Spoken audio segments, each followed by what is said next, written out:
Alright, hello ladies, gents, and anyone who's watching, welcome back to another episode of the Hartlepool United Career Mode. It's getting repetitive at this point, and I feel like I'm getting repetitive with it as well, and I understand that, so hopefully we've only got a few more episodes to go before we come to the end of this. I'm enjoying this series. Don't get me wrong, this is probably one of my favourite teams, if not my favourite team that I've used, because it's been a whole youth academy career mode, and we're going to get to the end of it, but I wish I'd maybe made more time for it or done it more often or just done something a bit different with it because it feels like it's getting repetitive now and it's way beyond the game cycle. We're in January and the what's it called? EAFC 24 came out in bloody October or September or whenever it came out. So it does feel like it's getting a bit repetitive, but we are nearly at the end. We're getting to the nitty gritty now. As you can see, we have got to the end of December. We'll surf through most of January as well today. We have, right, so basically let's run it down before we go any further. We kick off today with a title decided potentially against Manchester City at Victoria Park. Moving on to face Brighton once again at home. Then we face Brentford. I think we played them already, but we'll play them again. Um, Going into the second half of the season now, away from home, which will be an intriguing one. And then we also have a third round FA Cup match. That'll be against Walsall. We should be able to put them away with no bother, but you know me, so it could end up being a loss. And then we've got Manchester United to end today's episode back at Victoria Park. So we've got both Manchester teams. An FA Cup match which should be easy going, but knowing me, I'll probably make an arse out of it. And then we've got two teams that I struggle with.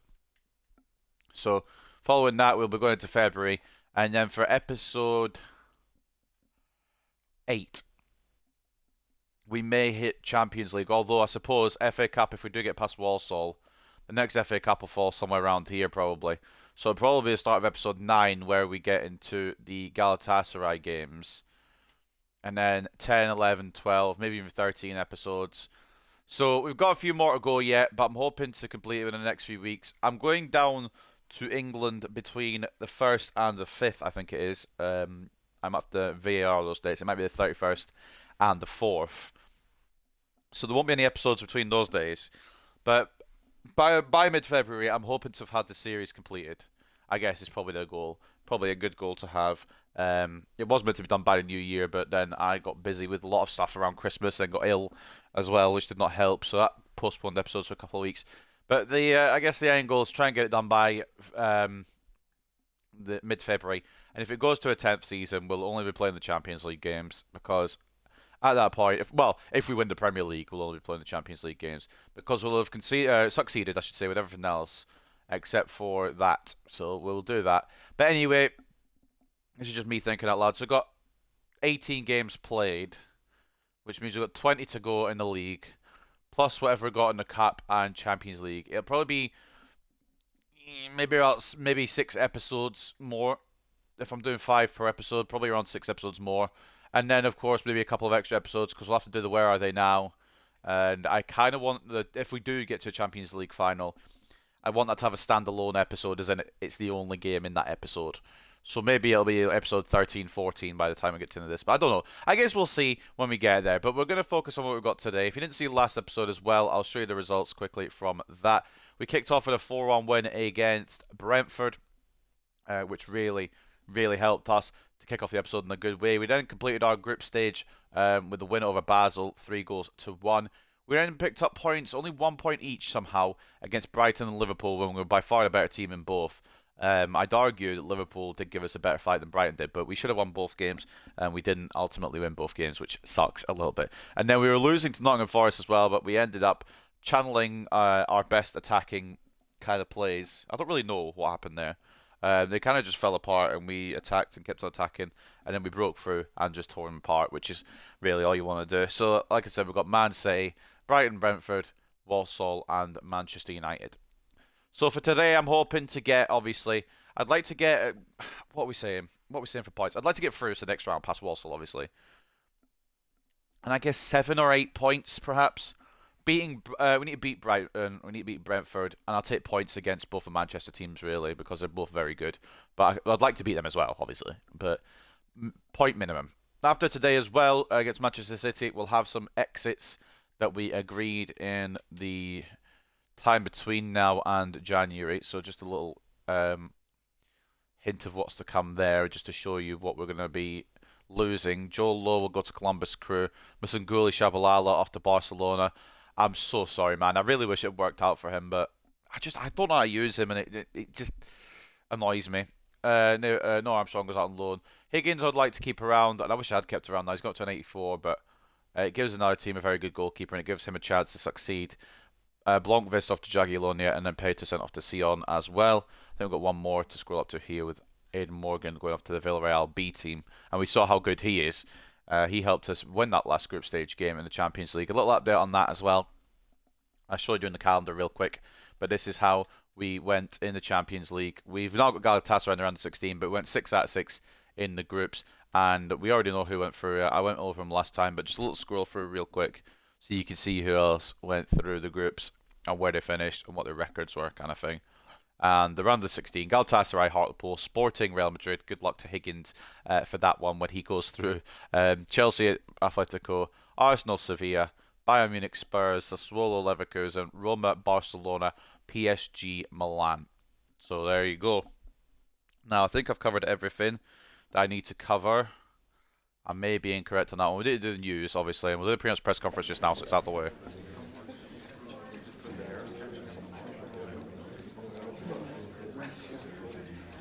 I don't feel 100% today. I've got a bit of a headache, so if I don't bring as much energy as I usually would, perhaps. Yeah, headache, not fun. Can the team still make a title bid? Well, yeah. I mean, we're top by 2 points. A win today would put us 5 points clear. We're only halfway through the season. There's a long way to go, but I reckon we are in with a chance. But Man City are going to be a problem. We've got to respect them.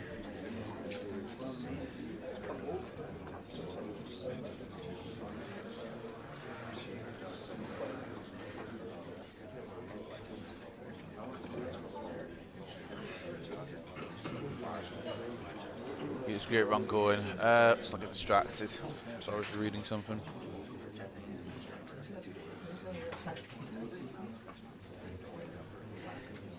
Right. We've talked about it. Talk the talk, now it's time to walk the walk. Before we do that, of course, so we'll read the news. See what we've got to say. Blanchard next brace as Hartlepool grab win over Nottingham Forest. Blanchard got his name on the score sheet for Hartlepool United, now 5-2 win against Nottingham Forest. Bournemouth defeated Preston 4-0, I'm presuming that's Carabao Cup. Peterborough, Man United on penalties. It's a bit mad, but I mean, yeah, fair play at Peterborough. They've beaten Spurs and Manchester United now. I would low-key like them to win the Carabao, but I feel like they're not going to, obviously, because they're Peterborough. Colchester beat Wickham. Wigan beat Bolton. Presuming that's FA Cup now. And then Hartlepool clashing Manchester City. And it's a big game. So Hartlepool host Manchester City in a massive fixture that could host, or that I can't fucking, right. Let's just reset. Rewind that. Hartlepool United host Manchester City in a massive fixture that could decide which of these teams ends up taking the league title. Audiences around the country will be looking forward to the clash between the top two in the division, with most pundits convinced this potential decider will live up to its billing. Manchester City are reported to be confident they could strike a significant blow to the hopes of the league leaders, but their opponents, Hartlepool United, know that landing the 3 points will leave them in a very strong position as the season heads towards its climax. So there you go. We've got Hurtado happy with Hartlepool. I think we read that last time. But yeah, he's happy to get the game time, and he wants us to keep picking him because of it. And then Billy Bull as well. He's loving it as well. Loving it here. We read that last time. And then, of course, Galatasaray in the UCL round of 16. The Hartlepool side appeared to be favourites over 2 legs, which are scheduled to finish on March 19th at Victoria Park. We read that before as well. So we're all caught up and ready to go. I think Chelsea and Brentford, a big game that's occurring this weekend. I don't know how big that really is. And the Team of the Year midfielders shortlist: Bellingham, Wirtz, Musiala and Torre, as you can see there. No room for Serrano, it seems. Yeah, I thought it did quite well last year, but maybe I'm the only one that thinks that. Now let's just mentally prepare now. Do our stretches. Get ready to go, because we are going to go against the one team that can probably match us in this division in terms of this title race. They've dropped points recently, have Manchester City, and that's why I'm looking for the results here. They drew to Southampton. They beat Forest, which doesn't help my case here, but they lost to Liverpool. I'm pretty sure they dropped points against somebody else as well, but I can't remember. I want to say Spurs. Brighton as well. I think they dropped points against Spurs too. I don't remember. I'm not going all the way back, but they dropped points against Brighton, Liverpool, and Southampton. I think it was. I just said there, didn't I? Either way, they've dropped points. So they might not be in the best run of form, but they do have an absolute stacked team that we know about very well. Before we do go in, actually, we were talking about coming to January and the striker potential. Do we bring one in? Do we not bring one in? If we do, I've found another one. These are all for the where are they now? We've got some extra ones. I've done up to the end of season 4, so there's more names on the shortlist. But one I did find all the way down here, Aaron Partridge. He is 6 foot. He's at Milan, and I'm wondering if this is the Harry Kane region because he's got exciting prospect, and we're going to scout him to see what his rating is. So if we want to bring in a striker, he's an option potentially. We've obviously scouted Augustin Clerk from Sutton United. Probably won't go for him. Leave Sutton with their superstar down there, I think. We've also got Matthias Michel, who I think is a Lukaku regen. He was showing great potential. And Edson Rice, who put us in a spliff. Give us our only loss in the Premier League season so far with Bournemouth. He went and scored a hat-trick. So maybe he's the one to bring in as well. So we've got a few options if we do want to bring in that extra man up top. We don't, in terms of actually getting goals, we don't need it. But if Carpenter, Blanchard, or Carlson pick up an injury as well, it could be ropes. It will be ropes. We need to figure out that. So without further ado, we'll go into this game against Manchester City, and then we'll be into the transfer window, and we can have a little look around then. I'm going to wait for the scout report back on Partridge before I pull any trigger on any striker move, but we will keep an eye on that as well. And if he's good, we'll bring him in. If not, it'll probably be Edson Rice that comes in and causes some issues, hopefully. Hopefully he's as good for us as he's against us. Yeah, we'll go with this, I think. This is probably my best lineup, the lineup I'm most confident in as well. So we'll just roll with it. I'm gonna see if it's. I meant to see if there's anyone on the reserves that I want to bring in. I was considering bringing Shabalala in for some last minutes. I think I'm gonna do that. Taha Ali, he'll get next game automatically because I'm leaving him out of this one. But I'm not going to give Higgins minutes because Man City might score about 6 past him. So we're just going to go with Hurtado. But Shabalala may get one last little bit of game time before he exits to Barcelona. And I'm hoping he can cook for them. What's up, Izzy? Welcome. I'm hoping he can cook for them, but I don't know why he didn't work for us. But anyway, it's fine. We'll move him on, and hopefully he'll be better. Hurtado in goal. Sutherland left back. Miranda right back. Sutherland the captain, of course. De Oliveira and Bull the centre backs. Pater CDM / centre mid. Serrano centre mid / cam. Wilson off the left. Roberts off the right. Carpenter and Blanchard up top. It's probably our strongest lineup that we've got at the moment, not named Rodriguez. But of course, Rodriguez has got a torn ACL, so we couldn't bring him in if we wanted to. Bournemouth and Crystal Palace. Aston Villa, Nottingham Forest. Chelsea, Brentford. Fulham, Liverpool. Manchester United, Burnley, Newcastle, Brighton, Norwich and Leicester, Southampton and Arsenal, and Wolves and Spurs all playing at the same time. So I'm pretty sure every team is in action at the same time as we are. Be interesting to see who does what and how well they do. And what matters is this game, first versus second. If we can beat Manchester City, we'll go 5 points clear. So at Victoria Park to open today's episode, it's Hartlepool versus Manchester City. And it's live, as they say.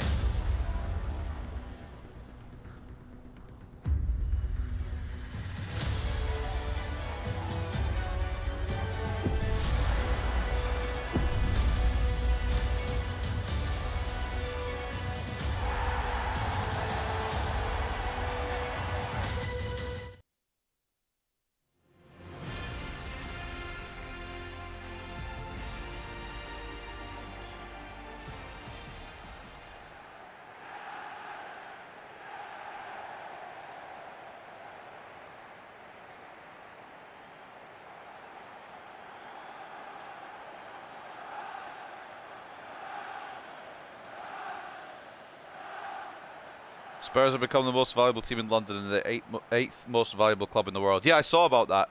They're the biggest club in London now, technically, on money. What's up, Doge? T-O-T-Y. I don't know how to say your name, but welcome, mate. think I've seen you around here before, but I just can't remember how to say your name. We'll go with Doge. We'll just call you Doge. But welcome, mate. Hope we're all having a good day. Cheers. Good luck.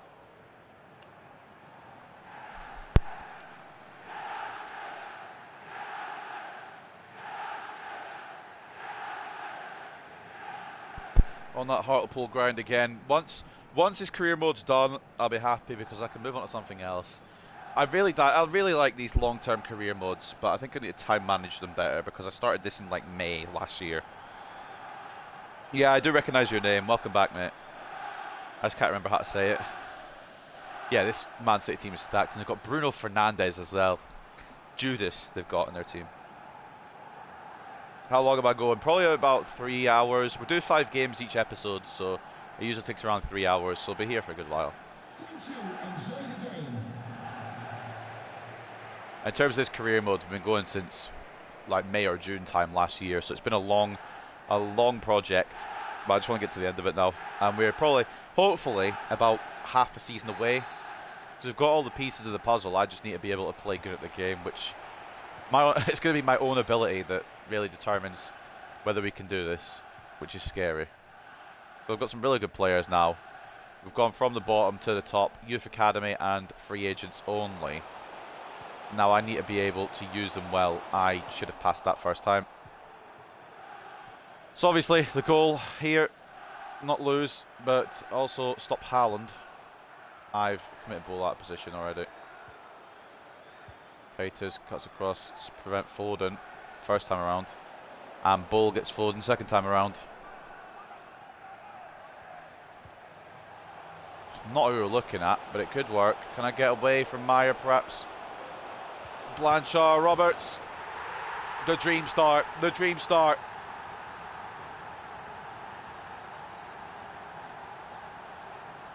Where am I at the table? I'm top of the league. I'm 2 points ahead of Man City. And if we win today, we'll go 5 clear. So hopefully it'll put us in a good position. And we've just taken the lead for Ethan Roberts. So it's a great start. Dream start. Wonder why the fans are screaming United. For Hartlepool. I've put the chat onto it. They scream United for Hartlepool. Are you thinking about getting the AFC 24? I have got it. I've done some videos on it already, but we'll properly do that once I've done this career mode. I'll be on that a lot more with different ideas, hopefully. But I've done a Leon rebuild and I've done a Fulham rebuild so far, and I need to find the YouTube channel link, and then you can go watch them if you want. But also, yeah, we'll finish this first, and then I do have FC 24, so I'll be doing that once we've done this. Sometimes I was going to do a rebuild. What day is it today? It's Thursday, isn't it? I was going to start another rebuild yesterday, but I ended up being quite busy, so I didn't really have the opportunity to. Blanchard. Take on Collins here. Great. Roberts is determined. Roberts always seems, he doesn't score many, Ethan Roberts, but he always seems to score early goals. Offside, I think. It's a good tackle from Sutherland anyway. You found my YouTube? Alright, saves me putting the link in, I guess.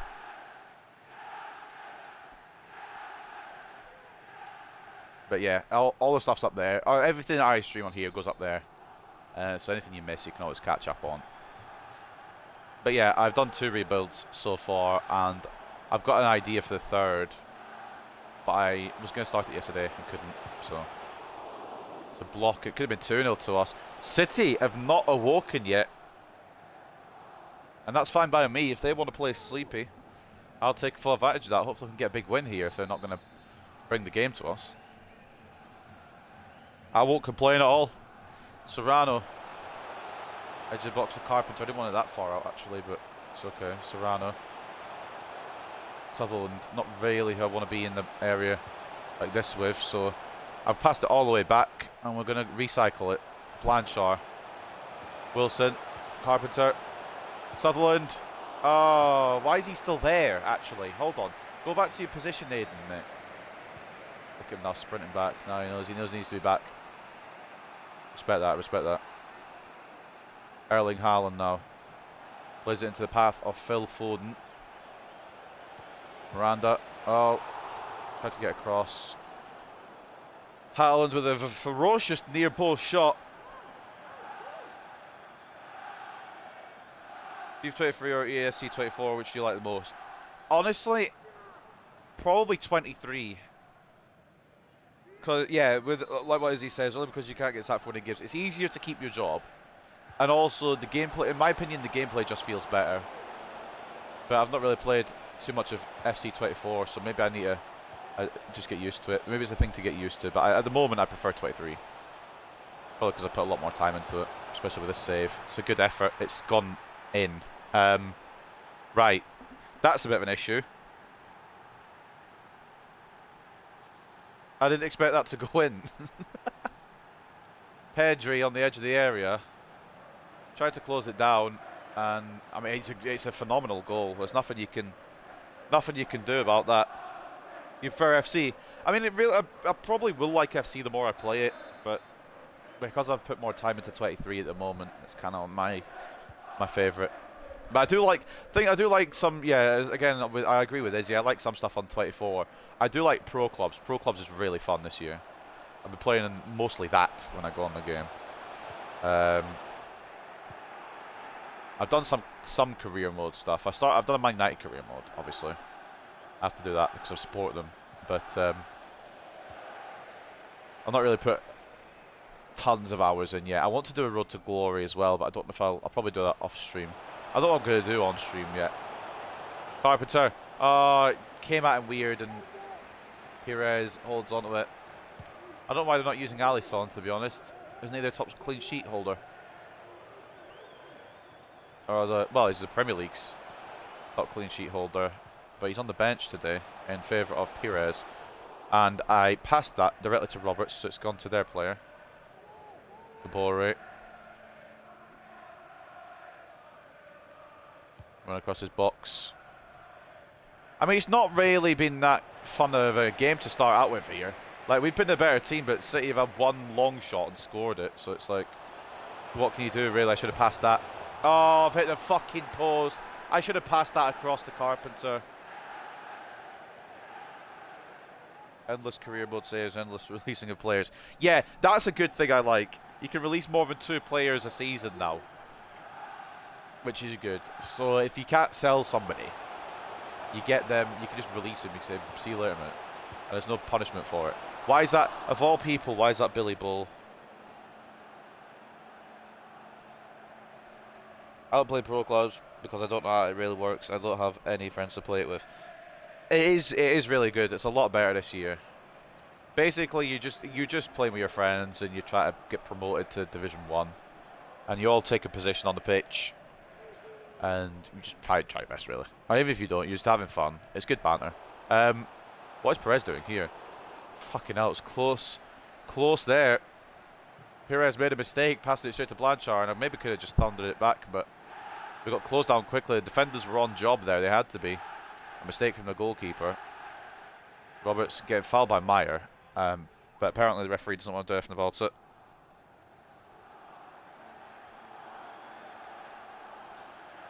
Miranda. Peters takes it around Foden first time, but then loses it. And now Haaland's got a bit of space. Oh, fuck's it. And it switches to the play that wasn't Sutherland. We're holding on now. We've gone from comfy to City now walking up and we're holding on. The bounces really aren't going my way either. And then when I try and get the run there, Bakayoko, I see him making the run. I try and mark it with Sutherland. It switches me off my left back. Serrano. Roberts trying to knock it on. Peters. Oh, it's hard to break through his defence. Now they've awoken. We've awoken the beast. Roberts. Couldn't volley it with Nielsen. It was cleared by Collins. I mean, I just wish player switching was a little faster. And that's the thing that's no better in fucking FC 24. It feels like player switching is just clunky. There's a lot of things I like about 24, but if I had to do it overall, I'd probably say 23 at the moment. Serrano, please. You didn't score last episode. Oh, fuck. Fucking hate to play against City in career mode. Yeah, it's not my favourite either. That, just the wrong side of the post. Serrano struggled last episode. I thought he might have scored there, but he didn't. Damn it.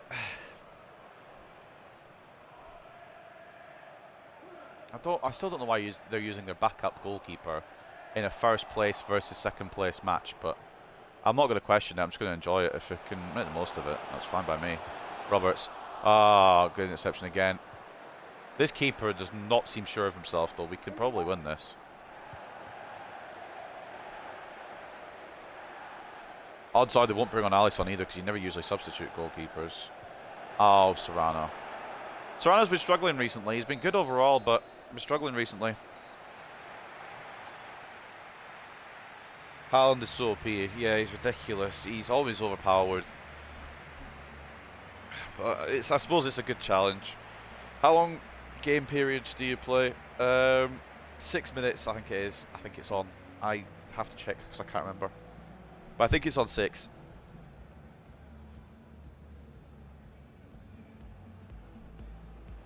Robert's given us the lead early, but Pedri equalising. I have to admit, that goal from Pedri was beautiful. That was a brilliant goal, but we fell asleep a bit there as well. Southampton joined 1-1 with Arsenal. 1-1 between Bournemouth and Crystal Palace. 1-0 to Manchester United over Burnley. 1-1 between Wolves and Spurs. 1-0 to Norwich and Leicester, or 1-0 to Norwich over Leicester. 1-0 to Brentford over Chelsea, and 1-0 to Newcastle over Brighton. It's 1-1 between Fulham and Liverpool, and then 1-0 to Nottingham Forest over Aston Villa. I'm intrigued actually, because all the top 4 teams at the moment are drawing. Arsenal are drawing, Spurs are drawing, and we're drawing with Manchester City. Match facts: 54-46 turns possession, 6 shots to 3. But we've had 2.2 expected goals to 0.3. That's just because Pedri's goal was so fucking good. It probably didn't register too much XG. I mean, fair enough, but I think we need to up it second half. We've got the dominance, we've got the control. Fun to do in Arsenal career mode. Release all the players or sell them for $1 each, then sign nobody bronzes. Reserve potential for millions a week. Do you think my Arsenal career seems fun? If you're trying to get them relegated, it's a good idea.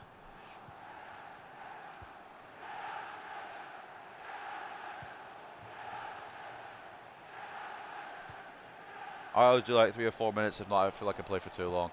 Yeah, I might. If I do a career mode next year, I might bring the half length down. But I'm just used to having it on 6 because I don't really just change much apart from the difficulty. But I'm used to playing 6-minute halves. But I could always switch it down. Maybe do 5 or 4 minutes. The games do feel a bit long for me as well, I must admit. Sutherland, deep ball. Oh my god, that was... Hold on a minute. What is your crossing, sir? 78. Well, I mean, curve's 54, so it's not phenomenal, but I'm feeling like we need a better result than that off the cross. It's fine. It's fine. He's a left back. We'll let him off. Are these all academy players? Yeah, these have either all come from the academy or they come from the free agents. There's no real players. They're all generated players. There's no real actual... Like, players that exist now, there's none of them in this save. These are all either come from my academy or come off the free agents list, because it makes it more of a challenge.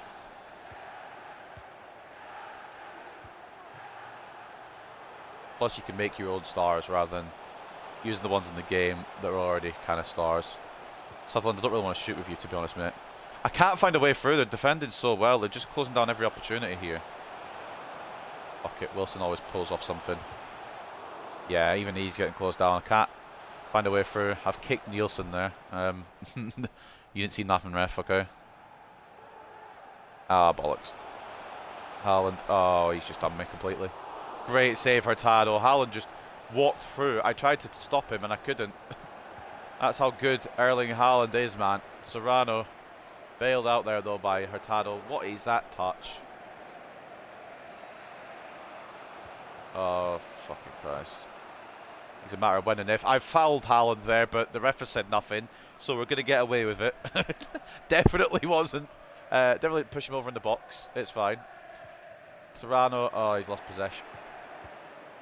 Yeah, City have woken up since the break. Looked a lot better, actually. It's looked a lot better since that Pedri goal, to be honest. Can I bring my centre-back across? Thank God. Bruno putting it over the top.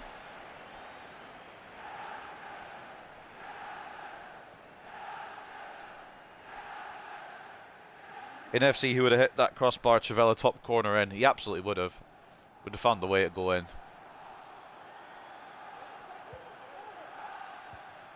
I do like some of it, yeah, but I mean, I think the more I play FC 24, the more I'll get into it.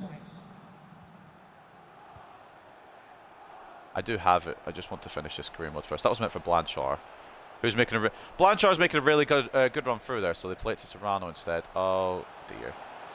There's only one person here who can really catch up to Haaland, and that's Sutherland. No, Bruno, not Bruno, not fucking Bruno Fernandes. Anyone but Bruno Fernandes. As a Man United fan, seeing him play in a Manchester City fucking top, he's sacrilegious. I hate it. Right, Shabalala, I suppose you can have your last minutes before we sell you to Barcelona, mate. I don't know what you're going to bring, but might as well. And then Carlson as well. I feel like he could have a moment today. Bring him off for Carpenter, I think. I think Carlson could maybe be the big surprise in this one. Is this the last season? Hopefully. If I win the Champions... It ends once I win the Champions League. But I'm hoping I've got all the stuff I need to win the Champions League this year. If it does go to a next season, I'll probably only play the Champions League games and sim all the other ones. Because I don't want to play a whole nother Premier League season. If I win the Premier League and I don't win the Champions League, I'll just play Champions League games only.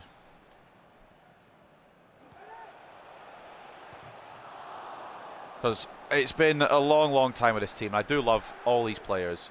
We've made some actual legends at this club. But it's getting annoying now. Carlson, please. Oh, I told you! I fucking said it! He's what we needed! Yes, for Carlson, only 5 minutes off the bench. Puts us ahead. Whether we deserve it or not, I don't know. I don't care either. Manchester City have put their backup goalkeeper in for whatever reason. They left Carlson wide open. Bottom left-hand corner. I don't know why they've not put their main goalkeeper in, but I said we would take advantage of it eventually. And that's a great finish from the Swede. Super sub, manager masterclass. It's brilliant. It's absolutely brilliant. Jesper Karlsson makes it 2-1 Hartlepool. We've got 20 minutes to hold out now. Can we do it? If we win this, we go 5 clear. So it means a lot. It means a lot to beat Manchester City. We've got a lot of room for error then if it does go wrong. Brighton have equalised with Newcastle. Great tackle, De Oliveira. That's an awful pass though because of reasons. De Oliveira back at it again with ill behaviour. Hound's chasing him. Sutherland tried to crossfield it towards Miranda, but Bruno got in the way to bring in Dickinson.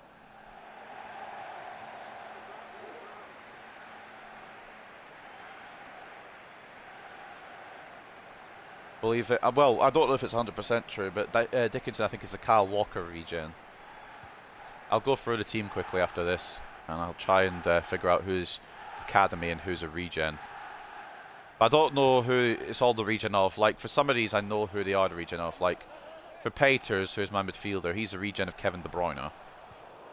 And for Dickinson, I think he's a regen of Walker, but there's some I don't know. Wilson, need to get around Kabore here. We'll take throw. Anything to run down the clock. Johan Bakayoko making way for Maximo Perron. I don't think Perron's a winger. I think he's a cam. So Pep's probably going to change his formation here.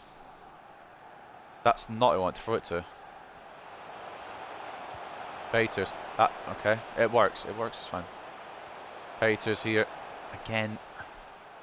Just getting chased by 3 people.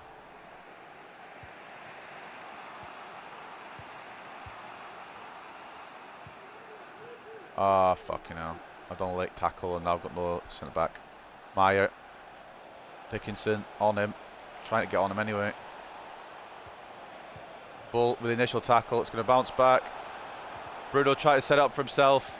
De Oliveira does well. Again. Chabalala.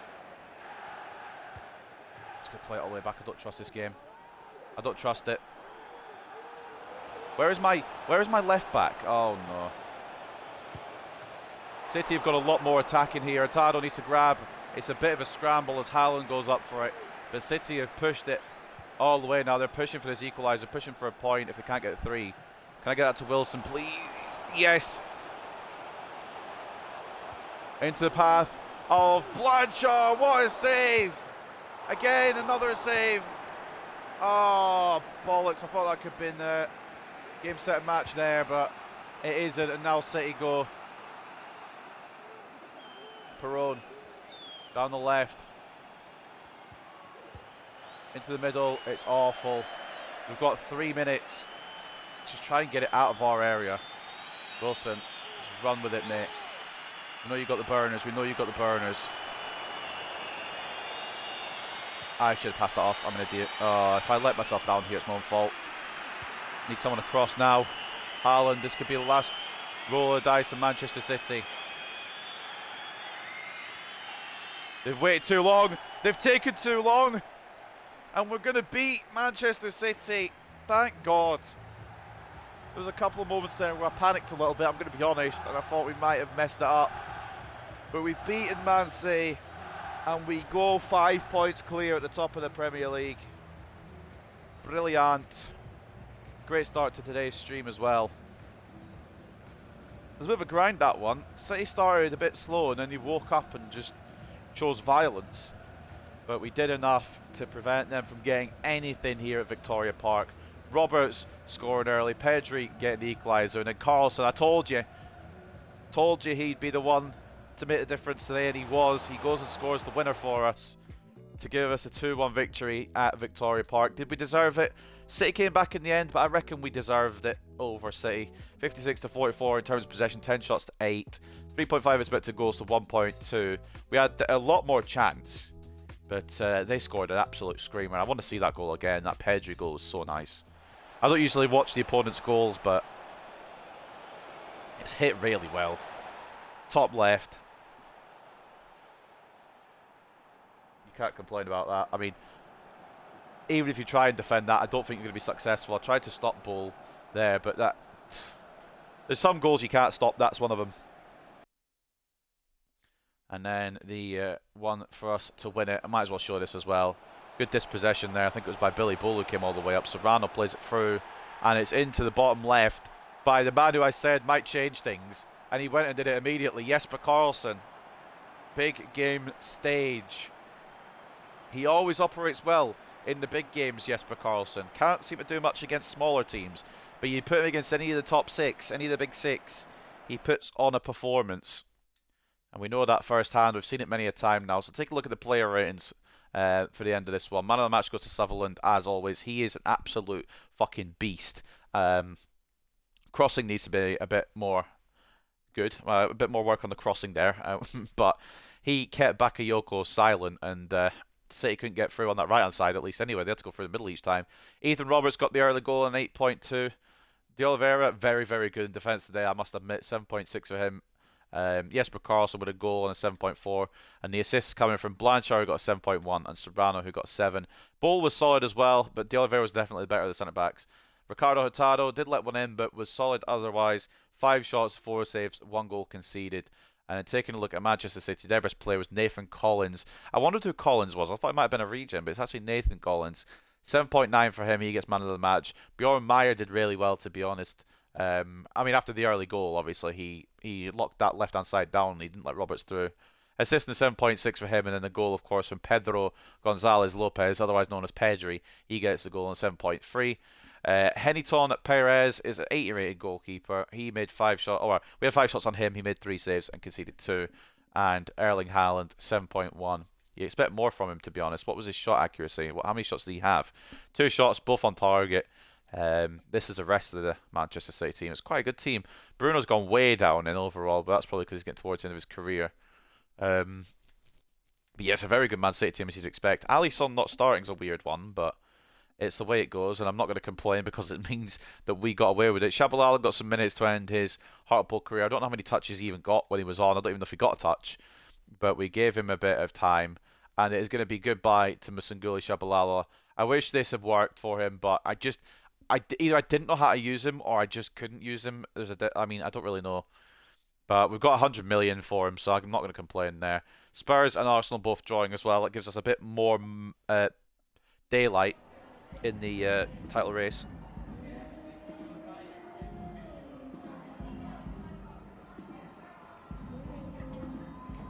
We've been undefeated for a while now. We only have one loss so far this season. We're looking stronger and stronger. We've beaten our closest opposition in the Premier League title race. So, not the end of the world there. Someone's tried to invite me to a Discord call. No, not just now. One goal in it, yeah, we did his performance. Every player did his job today. We did enough. We did enough to see it over the line. And that's all I wanted. I would have accepted a point there, honestly. I would have been fine with a point. But getting 3, a lot better. Was I confident I'd come out top? No chance. We did defend well towards the end, I'll give us that. Sometimes my passing with the centre-backs leaves a lot to be desired, but that's just me, that's my end of things. Well, there we go. What a start. And what an end to 2030 as we go into 2031 here. Nkosi loan offer. Newell's old boys want to loan him, so we'll just allow it at this point. I mean, I could probably sell them because it might be the end of this series. I hope it is. Lindgren was unhappy to be left out. Respectfully, mate, it's Manchester City. It's a Premier League decider, perhaps. Some departures that I already mentioned, but the biggest one I think here is the one that's been shown on your screen. Musanguli Shabalala got his last minutes there against Manchester City. We're having a few go through here, and you'll see them on your screen as they come through, I think, unless maybe you won't. But I'll show you again. Yeah, it hasn't come up, but these are the departures. It actually says them in the inbox, so we'll just go in there. Morgan going to Villarreal B on loan. Peterson going to Sion on loan. Blomqvist has gone on a permanent deal to Jagiellonia. Higgins has gone on a permanent deal to Sporting. Armstrong has gone on a loan deal to Roma. Shabalala has gone on a permanent deal to Barcelona. Lowe has gone on a permanent deal to Columbus Crew. And that is all. So yeah, we've sold a few players there, and I will put it on here because it actually makes more sense to make it look like this. So we've loaned out Morgan, we've loaned out Peterson, sold Blomqvist, sold Higgins, which I'm already regretting because he does look like a very good goalkeeper, but we've already got 2 good goalkeepers. We loaned out Armstrong, sold Shabalala as well. He's another baller, but for whatever reason, I can't play with him properly. It just seems really difficult to try and get anything out of him. And maybe I was just using him wrong. Maybe he should have been a crossing winger rather than a shooting winger. I don't know. But I'm sure he'll succeed at Barcelona. We also sold Joe Lowe, and that's it. So basically, some players that I needed to sell because they were never going to do well, and then some players that I wanted to sell because they probably deserve better, to be honest. But it does leave us with a good budget here. I don't know if I'll spend it all, but I'll maybe take a look at some stuff. We don't really need anyone, to be honest with you, because we're doing really well. Take a look at the table. This is how it's looking. We're scoring for fun. Defensively, we look a little bit better now. And we're 5 points clear ahead of Manchester City. So we can afford a mistake. We can afford a mistake now. They lost once again. They've lost now twice. We're giving them their second loss there. They're now second by 5 points. Arsenal and Spurs still in the top 4 though. And that's how the rest of the table looks. And I'll scroll down and give you a quick look at the rest of the teams. Some might shock you, although Chelsea's not surprising, it's in a relegation zone. Norwich, Aston Villa and Crystal Palace are the teams in that relegation zone. Villa have only scored 12 so far this season. But we do have a couple of players I've been looking at. Because really, I think we're pretty much stacked everywhere. I think we're doing well everywhere. Because for a goalkeeper, we've got Hurtado, and then we've got How do you do it so you can... Oh, suggested subs. We've got Nielsen as well. I'm going to try and loan out Chi or sell Chi. But we've got that. For the left back spot, we've got Moffat. Centre back spot, we've got Martin and Chavez. For the right back spot, we've got Dickinson. For the DM spot, we've got Diop and maybe Maresca sometimes as well. And then here we've got Maresca as well. So it's good depth there. Right wing, we've got Ali, who is better than the backup winger, to be honest. But yeah, it's a good option to have. For the left, we've got Young as well. And then striker, I'd like to have another striker, I think, because Rodriguez obviously still injured, probably till the end of the season now. We've got Carlson, and Young could possibly play as a striker as well.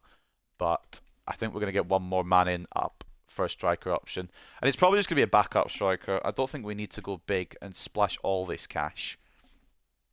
Although we do have a good budget now, a good wedge of money. With the departures of Shabalala and Higgins. Highest selling shirts, Carpenter is the highest selling shirt. Blanchard and Serrano up there as well. Surprised Carpenter's the highest one. That might be Rodriguez, but I suppose because he's injured. And we've got a lot of Dosh here. So, no worries. And I said as well, where the striker options, some of these are older players, because I'm going to do a Where Are They Now episode, looking back at seeing where all these players have gone and how they've done. But the options were Valentin Favre, who we're considering bringing in, João da Silva, who we could bring in now we've got the money. But I don't think we really... I might leave him at Sevilla to make it more of a challenge if we come up against them. This is a Ronaldo regen for reference. He's got low work rates, which is weird. I'm surprised he's got low work rates. This is Lewandowski regen, who's just way too much money. And then Alan Partridge, who I think is the Harry Kane regen, but we're waiting to see on a report for him, and possibly we'll bring him in. With his medium work rate, we can work on him. These are the other three candidates as well. We've got Clerc, who I don't know who he's a regen of. We've got Matthias Michel, who I believe is a Lukaku regen. And he looks quite good. And then we've got Edson Rise. I don't know who he's a regen of. It might be Firmino's regen, to be honest. It could be Roberto Firmino's regen. But honestly, I'm just going to be bringing him in because he scored past us a load of times. And I'm mad at him for doing that. So that's where we're at. But anyway, we'll save over and we'll get into this next game. And then once the scout report comes back for Partridge, I'll make my choice of striker, I think. Just in case he is a baller. Did Milan make it through? I think Milan did make it through, and that's where I found him. Oh no, I was doing some off-screen stuff. I do remember now how I found him, because I was doing some off-screen stuff. I was kind of just looking to see where I could jump to if I wanted to. And all these clubs wanted us, so I was like, who are all these players? And then I saw Milan, and I was like, who's Partridge? He must be quite good if he's striker for Milan, and he was a regen. So, fair enough. Might as well go in for him. So anyway, before we get to this next game against Brighton, we'll take a look at the news. Inspired substitution, Carlson wins it. That is managerial brilliance there from me, you have to admit. Hartlepool United had an inspired substitution by their manager to thank for securing victory. He switched things around early on and brought on Carlson, who eventually proved to be the player to make a difference between the two teams. Always believe in your players, man. Hartlepool keep winning. Despite having to face a fierce challenge from Manchester City, Shabalala's side fully deserve to extend their unbeaten run in the league to 10 matches. And I think if we can beat City, we can probably beat anyone at this point. I think we are probably on course for a Premier League title, but we need to focus on the Champions League as well. Players of the week, we've got Aiden Sutherland in there, the only Hartlepool player to be picked. And Manchester City have a player in there as well, with Nathan Collins. He was quite good in defence, so we'll let him have that, I suppose. Hartlepool versus Brighton, both teams looking for win. We drew to them last episode, I think it was as well. Brighton and Hove Albion fans still haven't forgotten the excitement of the 2-all draw at their home ground last time the teams met. That said, they'll be hoping to go one better in today's return fixture at Hartlepool United. And the next step towards the title is, of course, Brighton. Played them last episode. Should have beaten them. We fucked up. Mainly I fucked up. That's not important. Taking a look at the players of the month then. Aiden Sutherland's been nominated. But the nominees have been Sutherland of Hartlepool, Rodrigo of Liverpool, Evan Nielsen of Norwich, and then Blanchard of Hartlepool as well. Michael Elise has moved to Roma. Borna Sosa has gone to Monaco. Takefusa Kubo has gone to Frankfurt. Crystal Palace have signed Noah and Bamba. And then Lucas Hernandez, not only 25 million worth because he's gone down in age and overall. He's now at Bologna. Any other news that we can maybe have a look at as well? Paulo Reina, he's gone to Nice. And then we'll take a look at the biggest transfers as we usually do at the end of the window. Rodrigo to Liverpool. Yeah, he's been at Liverpool for a few seasons now. I can't remember when he signed. But he's been there for a good while now, and he's their best player by a long way. Yeah, he's a bit of a baller at this point, all the way down in 2031. So, not a surprise there. And he always scores past me when I play Liverpool, which is annoying. Or he always does well anyway. He always has a masterclass, but you can't really be surprised. So for the next game then, Brighton, let's get into it. We'll change a couple of things around because some players are tired and also I feel like I can confidently beat Brighton. This might be risky, but we're going to swap both centre-backs. Sutherland's fine, Miranda is fine. We're bringing D up for this one. We'll leave Serrano. No, we won't leave Serrano because he's been shit. He doesn't deserve it at the moment. Maresca can have a try, see if he can do any better. Taha Ali and Young will come in as well. And that is going to be the team probably, unless there's anyone I want to include off the bench. In fact, Carlson can get a start. He just bailed us out against Manchester City, so Carlson can start. And we'll rest. Yeah. Yeah, we'll go with that. Bring off Carpenter off the bench if we need to. The team's a bit more clean now. There's less reserves clogging up the place. So that's not too bad as well. We're going to put... You know what? We're going to put Moffat on. I do like Moffat a lot, so we're going to continue him. He's been here since nearly day one, so... He's not going anywhere now this late in career mode. He has potential a while back, but... There's no way we're selling him now. We probably won't sell anybody else apart from the people I've already sold. If there's still people on the loan list as well, we'll probably try and loan them out, but that's about it. Chelsea and Burnley will play, Fulham and Leicester, Manchester United and Bournemouth, Newcastle and Spurs, Norwich and Palace, and then Southampton and Forest. So there you go. But yeah, I'm somewhat confident we can win this. I really hope so anyway. Hurtado in goal, Moffat and Miranda as the fullbacks, Chavez and Martin as the centre-backs, Diop CDM/centre-mid. For whatever reason, he has the captain's armband, which is, I did not sign off on that. Goes to Moffat. Maresca centre-mid/cam, Young off the left, Ali off the right, Blanchard and Carlson as the strikers. I should mention as well, Young is the regen of Heung-min Son, and Taha Ali is the regen of Mohamed Salah. So we've got a couple more big regens there on the wings.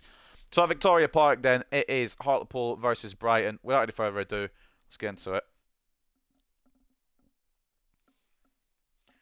Just powering through now as many games. I'll try to do as many episodes as I can in the time that I've got, to be honest with you. Just try to power through. Tomorrow, it'll be a WWE 2K23 stream. Of course, the Royal Rumble is coming up. I don't know if anyone in chat or anyone in the comments on the YouTube channel watch the Royal Rumble or watch WWE, but the Royal Rumble is the biggest show of the year and it's on Saturday. So I'm going to stream it tomorrow. I'll like Diop the Tifo. And then Saturday or Sunday, I may have time to do a stream. I'm not going to guarantee. But either one of those days, maybe a career mode day. And then I'll try and get at least 2 or 3 more episodes done before I go away for a week. So after I come back, we'll finish it off, and we'll be in the money. Good luck. I don't exactly know how we'll be in the money, but basically, once this, hopefully this season is done, we can move on to other things. I think for FC24, I might do 1 career mode perhaps, but I'm primarily going to go with rebuilding teams. Simulating the games and then playing a Champions League final kind of thing. But maybe I'll do a career mode as well. But I know which team I'm going to do next for a rebuild. But that probably won't be until after I'm back from being in England. Thank you. Enjoy the game. So just to reiterate as well, I'll be away between the 31st and the 4th, I think, or it's either the 31st to the 4th, or it's the 1st to the 5th, and I can't remember which one it is. By the way, at the start of February I won't be here. Anyway, let's get into it. Brighton. This time, are they the away side? I think they are. Got a late equaliser against us at their backyard. Now they've come to Victoria Park. 50,000 Hartlepool fans. We've gathered a lot of fans on the way up. 50,000 at minimum Hartlepool fans filling the stadium to chant on for the pool here. Can't use their other nickname because it's a bit of a risque one, but we'll go with the pool. We'll just call them the pool. Taha Ali takes it down the right. I'm going to run out of room here, aren't I? Oh, I've kept in. I'm going to be fully honest, I panicked there. The weird thing is, and it's really dumb in my opinion, the Salah regen has a right foot as a stronger foot. But obviously Salah in real life has a don't. Oh, fuck off. I knew it would do that. Brighton always cause me issues, man. I try to bring up my goalkeeper early, but apparently some delay as well.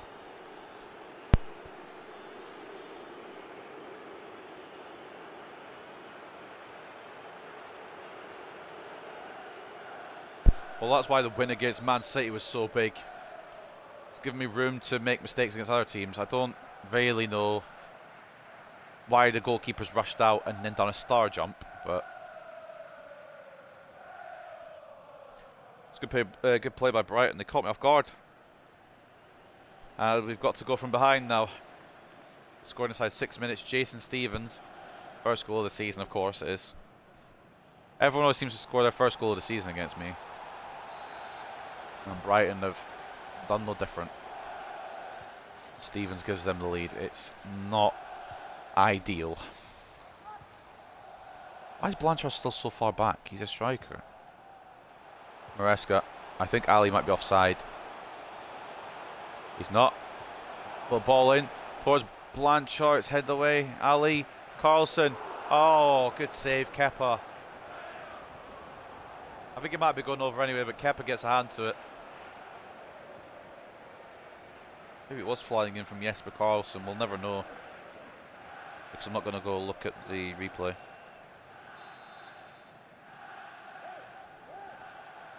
Ali.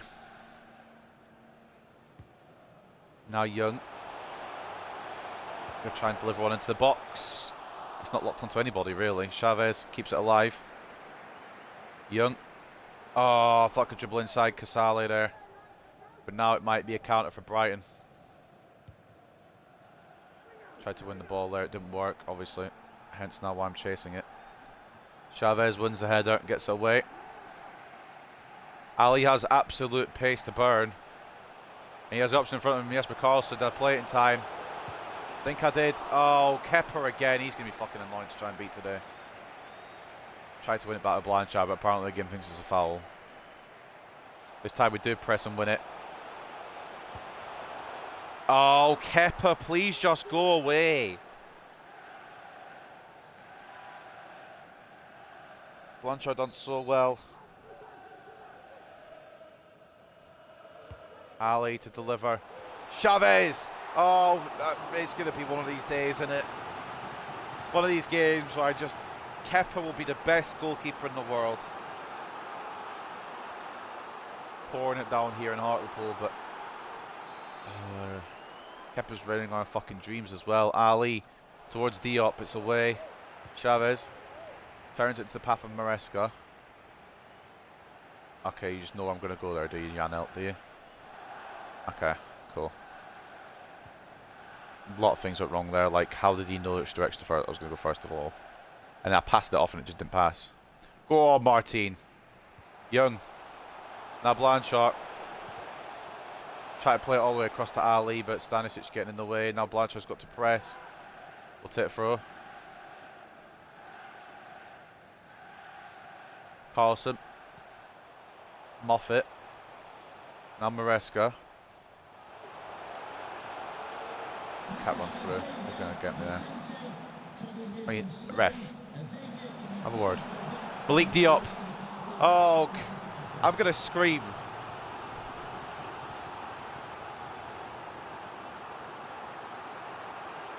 Kepa's gotten to everything so far. I can't move. I can't do anything. They're just blocking everything or saving everything. I can't find a way through at the moment. I'm so glad we beat City because now we're fucking up. Well, I say we're fucking up.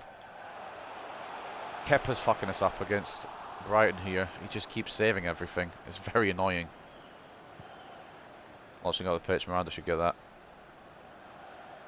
So a lot of them back from the corner. Ali, Reska. This has been all us, by the way. They've had that one chance they went and scored it. The rest of it's been all us. Blanchard, please, I beg. Okay. Okay. You know, okay. Ali gets turned. Now you're there. It's tackled by Miranda.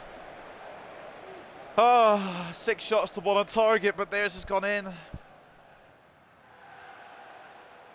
Ali try to press, can't.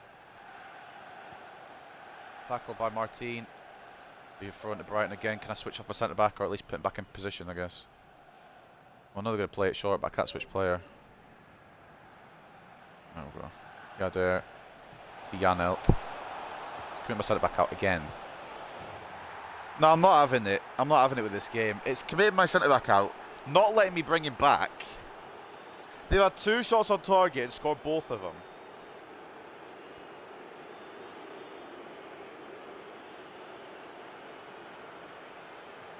And you try to tell me this game's not scripted. I can't mark with anyone because my centre-back that I would mark with there is not in position. And the other one can't come across because he's marking the other side. Hurtado needs to do better there. Take some lessons from Kepa, man. Fucking hell. Oh, Christ almighty. I can't with this game. Oh, I can't with this game. Just pass the simple pass. Right, come on, Young. Nice one, mate. Oh. Okay, I aimed it apparently all the way out there. I didn't, but... Tackle him! Oh, Christ, I committed my man out again. Martin. It's away. Okay. Hurtado makes his first save of the day. Just blocking in 2.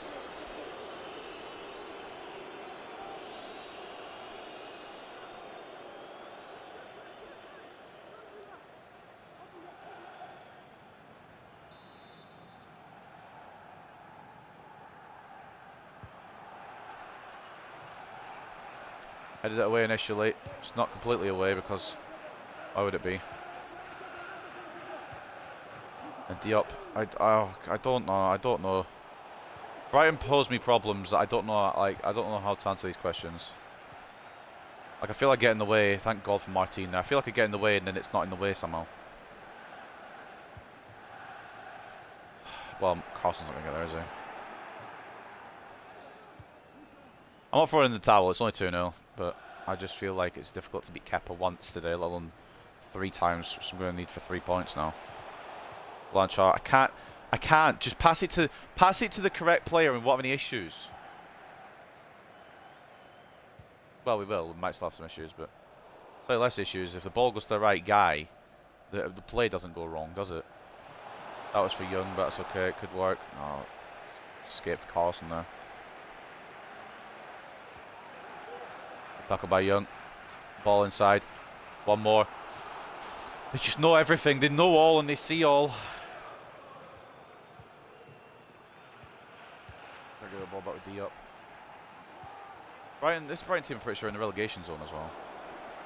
Then again, we played against West Ham twice last year, lost them both times, and they got relegated, so.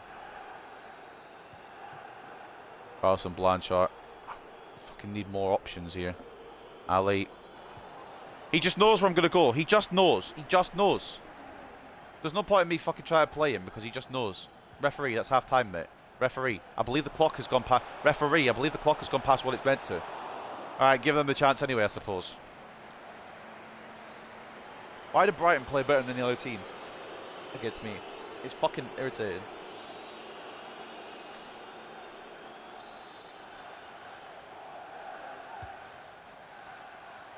Heading it away. There we go. 2-0 down at half time. I could cry, but I know that we deserve better, so second half we can maybe try and find better. Apparently hasn't done much, but we'll try and get involved more next half. What's up, Bayabunga? Can you do a West Ham career mode? I will. I'll be doing a West Ham rebuild probably at some point, but I don't know about a full career mode. But on 24, once I've done this career mode, I'll be doing rebuilds on FC 24. And yeah, West Ham's one of them I'll plan to do then. I'll write that one down so I don't forget. 1-0 between Southampton and Nottingham Forest. 1-0 to Leicester over Fulham. 1-0 to Spurs over Newcastle. 1-0 between Chelsea and Burnley. 1-0 to Norwich over Crystal Palace.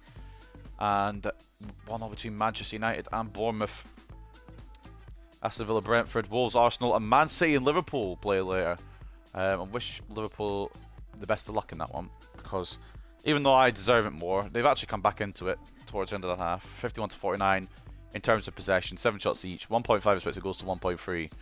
But they scored with their first 2 shots, which is always fun. So we're going to need a comeback of epic proportions, and we need Kepa to not be the best goalkeeper in the world, please. I don't know why that's touched it away all the way over there from Moffat, but at least I passed it. At least I passed it back before I got tackled, I suppose. These players are quite good, these Brighton ones.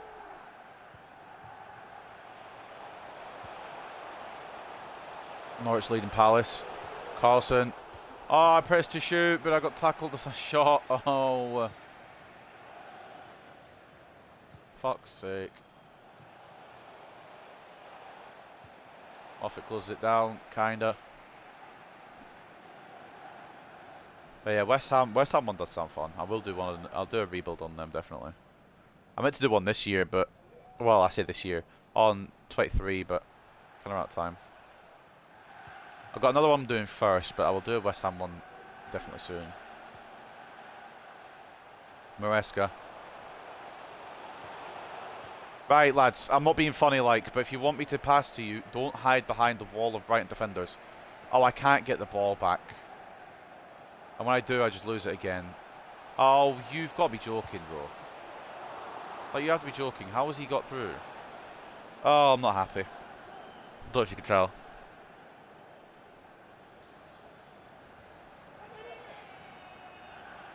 I know I said I wanted to point against City, but I wanted to point against City and then beat Brighton. Maybe we could do it the other way around, perhaps. Beat City and then get a point against Brighton. Might have to be the fucking roots, because they just seem to fucking be able to beat me every time, or at least take points off me every time. Can I switch to my centre back? Can I fuck? Can I be? Does this game want to help me at all?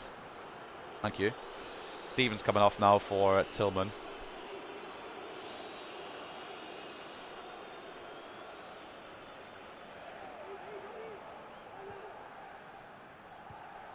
Right, we need champions mentality here. We just need to push for goals.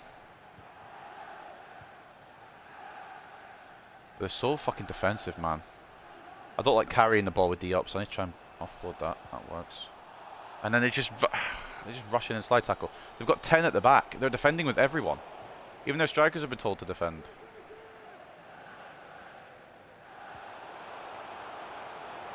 Maresca, Blanchard. Kepa's there again, right? Fucking something needs changing. Young has done nothing. Wilson could come in, and then Carpenter can come in as well. Attacking changes might be required.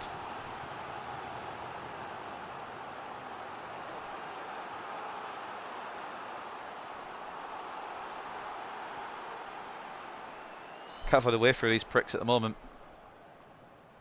Ali launching it large towards Serrano. It's meant to go further, but it's fine.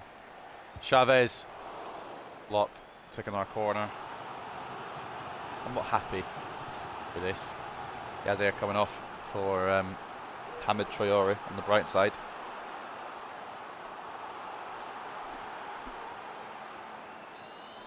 If I just cross this, I'm going to play it short.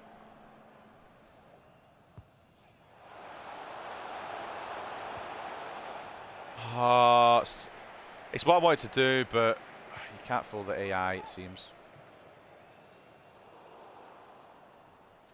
Brighton have been second best in terms of this game, it's just they've been lucky. It's like the Brighton game last time around as well. Come on, Ali, please, I beg. Oh my god, rebound, please. Please.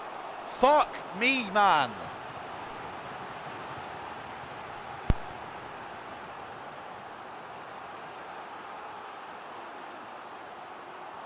Why is Kepa the best goalkeeper in the world?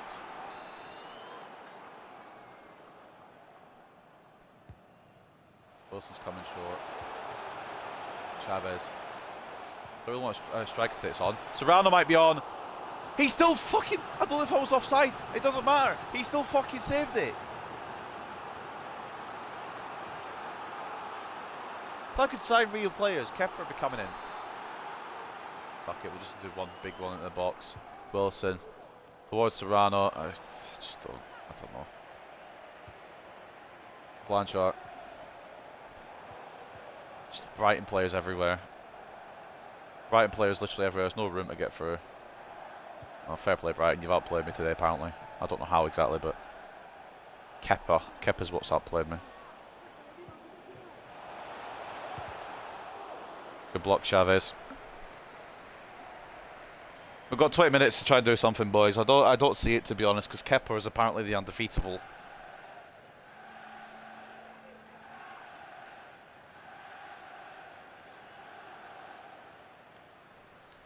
Just seems to be the best goalkeeper in the Premier League, so what can you do?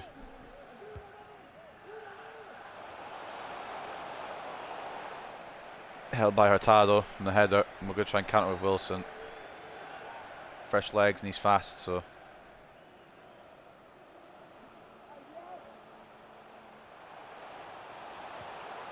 Can't get through, they just got everyone there. Get no options off the counter. I probably did have an option, but I got greedy with bloody Wilson again. Oh, I've committed my centre-back.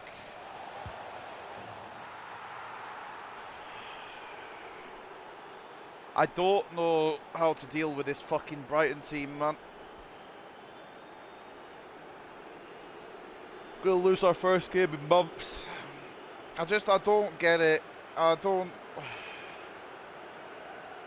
If I've got one centre-back up the pitch, which I shouldn't have done, that's my fault. Why doesn't the other centre-back just... I don't know. The passes seem to be inch perfect from them every time as well. Well, we ain't going to win this one, boys. A very tall order team get a point out of it. They've... I want to say they've outclassed us, but they just haven't. I guess their goalkeeper's been their fucking best player. And this Martin Chavez link-up might never just happen again. Don't read where I'm going, because you don't know where I'm going. Blanchard. Oh. I gave up a long time ago. Bring on Roberts anyway. I don't really know what he's going to provide.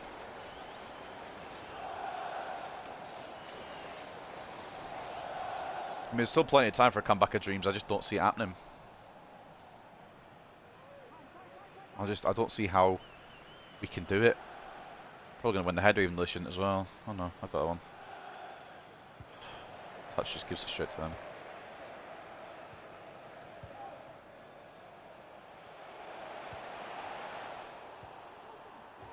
I pressed to clear it, and it tried to give it to them again.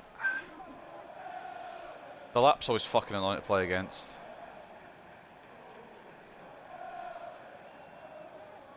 I thought it's only 3 as well. I suppose Hurtado's made a couple of good saves, but I'm mad that we haven't got a goal. If we had a goal, I'd probably take this loss a little bit better. Carpenter. Even the league's top scorer can't score past Kepa today. Jump in D up, mate. I'm so glad we beat City, man. I'm hoping Liverpool can beat them as well. Hurtado, you could probably hold on to that, mate, rather than doing that, but...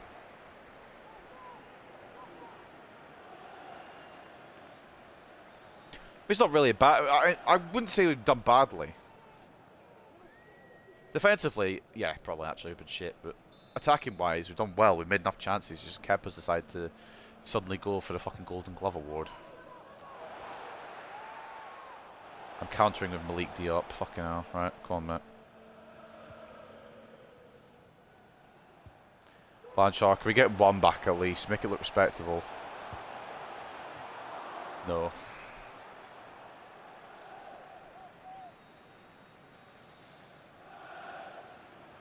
Maybe could have gone a bit closer as well, to be honest. But I'm just kind of, I've given up.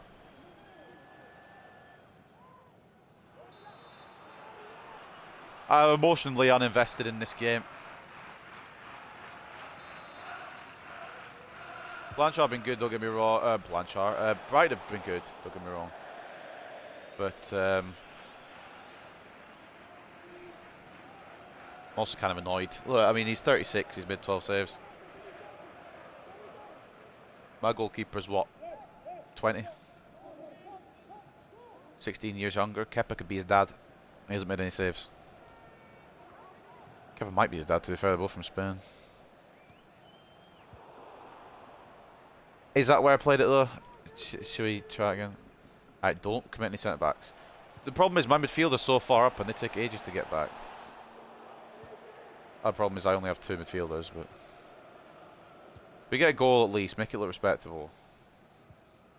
I doubt it at this point, but...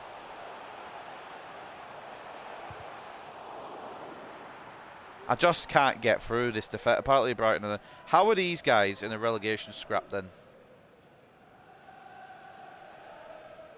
It just feels like they shouldn't be.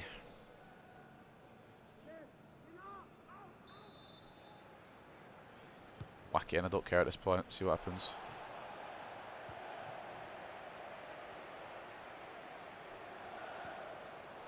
Can't get through. Can't get an option. Can't get anything. Well, fair play, Brighton. You popped off, to be honest. I'll give him credit, all the credit in the world. And Moffat's missed the tackle. They're going to get 4, aren't they? Oh, thank God. Right, well, fair enough, Brighton. You've done me there. I had the opportunities, but Kepa is the best in the world. My defenders didn't want to stay in position on the counter. So I suppose, ultimately, I've just been outplayed. They had a lot of opportunities, to be fair. So did we.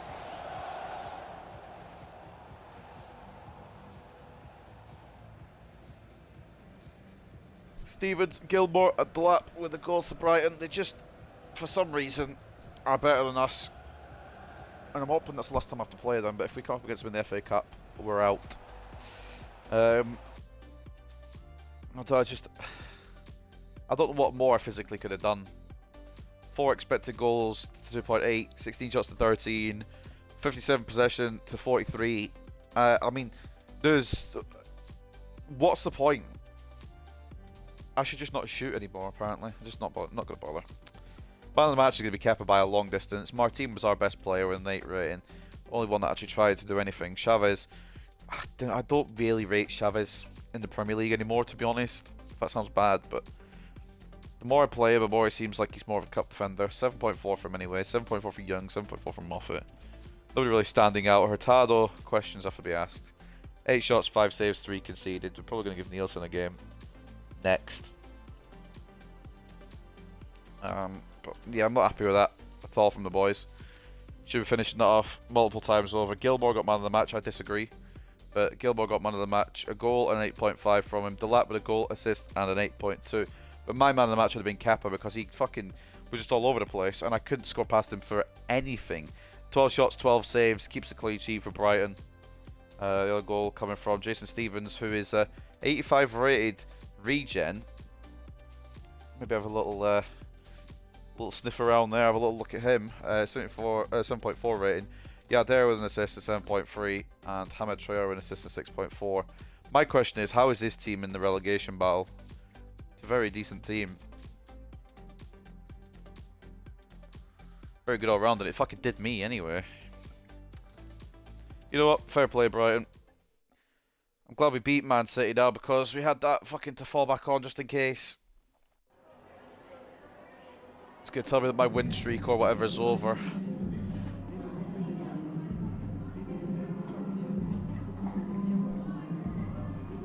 I mean, Brighton were just putting their chances away and we weren't. Wasn't the way for it to end, but couldn't last forever, I suppose.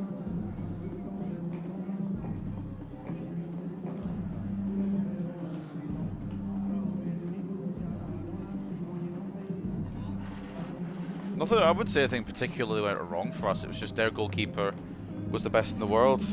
Defender wasn't good enough, I suppose.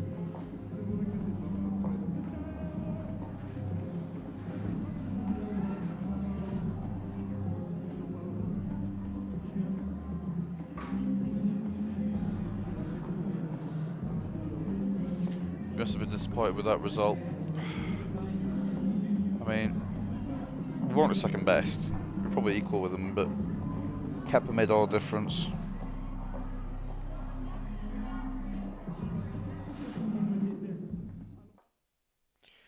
Kepa made all the difference. It's the way she goes. Sometimes you have that one player who just makes all the difference.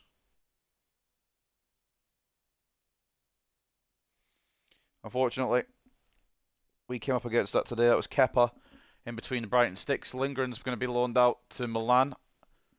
Hansen, we're going to try and find a loan for him, and it is Sarang who have come in. And then we've got Ayando Nkosi, who's had his loan accepted by Newell's Old Boys. Player chat from Maresca's happy to just play wherever he wants. Cool. And there's the exit for Victor Lindgren for the rest of the season.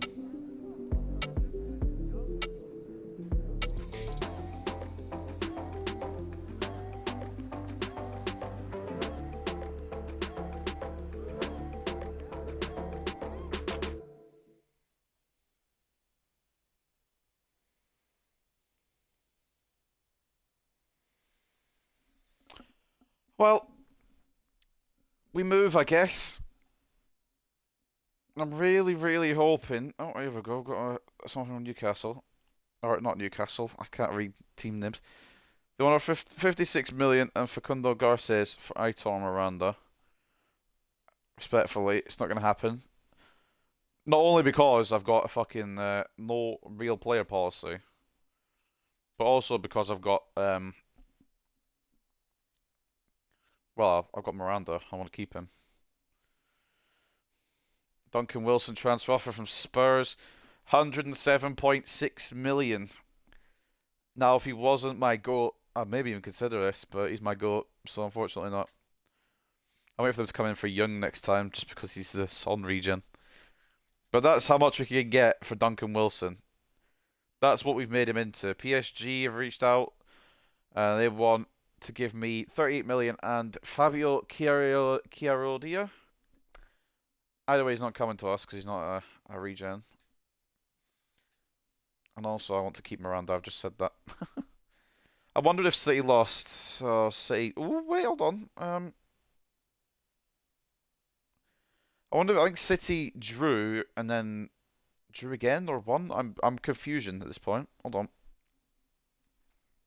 They beat Brighton. Thank you. Need a bit of revenge against them for you, from me. They drew at Liverpool. So we've got a game in hand. We still sit top. And it looks as if we're peeling away from the rest of the league again. So if you could just beat Brentford, I mean, be alright, but we just lost to Brighton and they're below Brentford, so it's kind of what could happen next sort of thing. I don't really know at this point, if I'm being 100% with you. If I'm being real on the sticks, I don't know what happens next. All I know is I've got Brentford next, and I'm going to try my damnedest. That's all you can give, really. Well, we're still top of the game in hand, which is good, but we have to beat Brentford now. Let's have a look. Save over, I suppose. I don't really want to, because we got beaten by Brighton, but we'll save it over, and we will move. Might as well use the big players here, because we've got the FA Cup next. We're going to rotate for that probably a little bit. It's more Millwall. or whoever against Walsall. That was it, not Millwall. Crucial goal, crucial Delap goal seals Hartlepool defeat. Delap's crucial last goal helped his team seal a win against Shabalala's men. Brighton's 3-0 win ends Hartlepool unbeaten run. Brighton's win meant that they put a halt to Hartlepool's unbeaten run.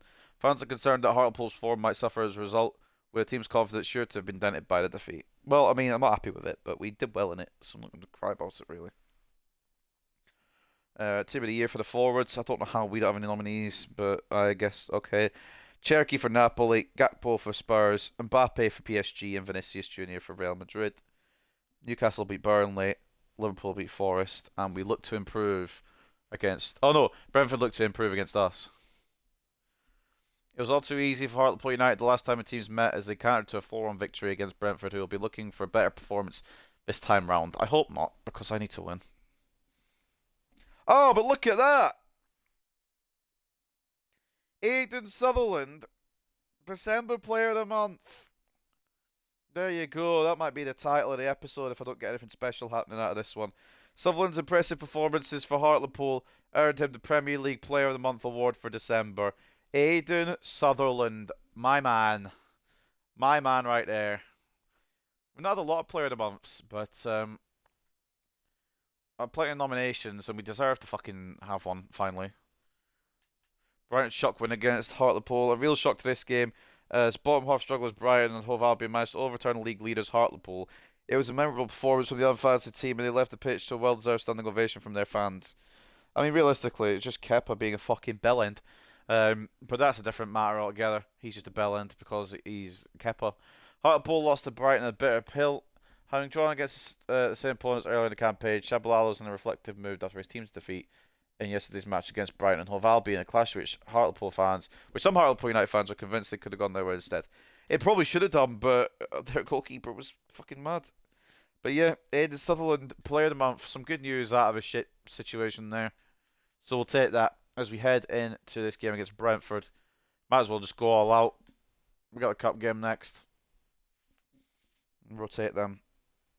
Let's see what we got. Hurtado, we'll give Nielsen a fucking game. Fuck it. Sutherland comes back in. Miranda for Dickey and Song. Bull and De Oliveira, we'll use them both because we'll probably just rotate the defenders again for the cup game. Peters, Serrano. Robert's now a 93, highest rated in the club now. A standalone highest rated in the club, I should say. He was already the highest rated in the club alongside Blanchard, but now he's taking the title for himself. Yeah, I'm just going to go with this because nothing worked last time. Rodriguez has gone down to 90 because of his injury. As long as he doesn't fall below 90, I'm fine with it. So without further ado, I guess we'll go in with just this. See what we can do. Nielsen in between the sticks. Sutherland, captain and left back. Dickinson, right back. De Oliveira and Bull, the centre backs. Peters, CDM/centre mid. Serrano, centre mid/cam. Wilson off the left. Roberts off the right. Carpenter and Blanchard up top. At the G-Tech Community Stadium in London, it is Brentford versus Hartlepool United. Crystal Palace and Chelsea play, as do Manchester United and Southampton, and Spurs and Fulham. We need to win now to make sure that win against Man City actually meant something, rather than beating them and then losing to the teams we should be beating. We've got a history of that, but I'm hoping we can change that history today. So like I said, at the G-Tech, it's Brentford versus Hartlepool. Game number 3 of today's ep.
Here's hoping that that bump in the road, that Brighton game was just a bump in the road even.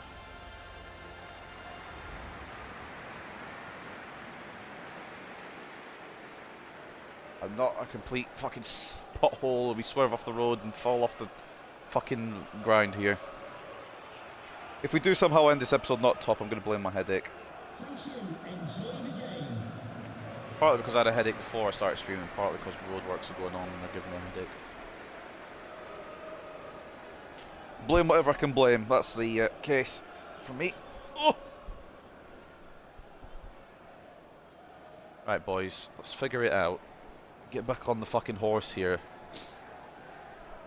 Kelly Blanchard to kick things off, it looks like, for Hartlepool.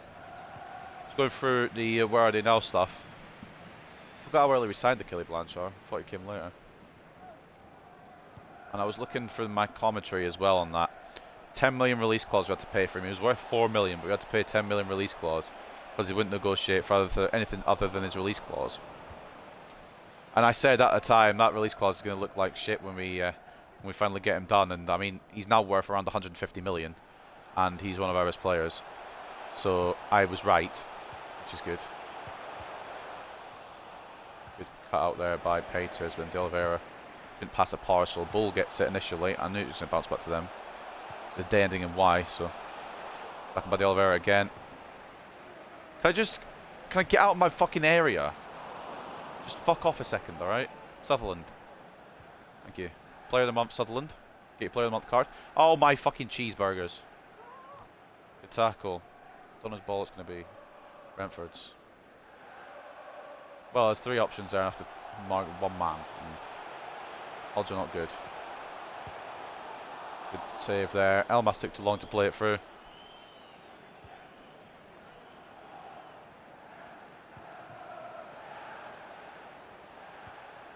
Thought I went out play then. I was about to scream at Wilson, man. Blanchard. In the area to Serrano. Oh, took it around the keeper as well, but Hickey came across. De Oliveira tries to hit it back into an offensive position. Carpenter does well. Determination there by Luca Carpenter. Serrano. Roberts gets absolutely fucking clarted by Hickey. It's a clean tackle, but he gets absolutely cleaned out. Elmas sending it forward towards Lewis Potter.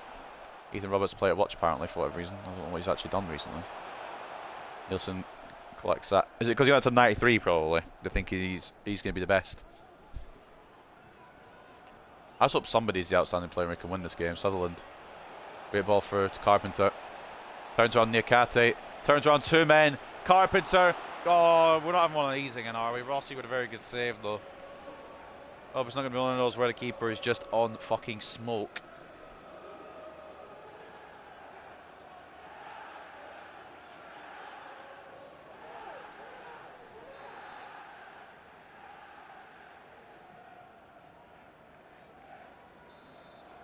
Blanchard. Ball in. Sutherland. Target. Oh, didn't fall for me. And now they can counter. Trying to slow it down for counter Peters. We do initially. I thought I got the ball there. I was playing a different game. Lewis Potter, good save by Nielsen. Should keep it in. Sutherland. Play up the other side because this side's fucking packed. Dickinson now into the path of Roberts. Looking for that overlap. Inside to Blanchard. Ref. What? Sorry, what? Sorry, what part of the ball has he got here? Maybe I've just missed it. Maybe I've just missed it completely. What part of the ball does the defender get? Because I poke it out of his path. How is that not a foul? He's just obstruct. Okay, whatever. Okay, cool. So if I just slide through them, that wouldn't be a foul, would it? Oh, no, it would, because it's me. Good interception, De Oliveira. Sutherland into, well, attempted to go into Wilson. It's a good interception, to be honest. Bull, good header. Blanchard out to Wilson. Ansu Fati scoring again. I think he's now top scorer in the league, which is mad. Ah, I'm in for Blanchard though. Don't commit my centre back to Massey too. Please. Massey's going to mess up there, fair enough.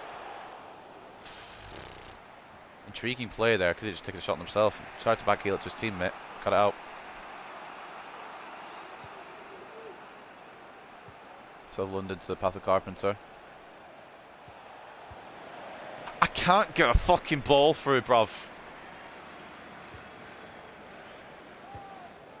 Ball all the way out to Nasser. Plays it in the middle. Bull will clear that up and just give it to Dickinson to make a bit of space. Half an hour in, I feel like I've just had nothing, which is probably because I have had nothing, apart from one really good shot that was saved again. Serrano, Carpenter, please, thank you. 1-0.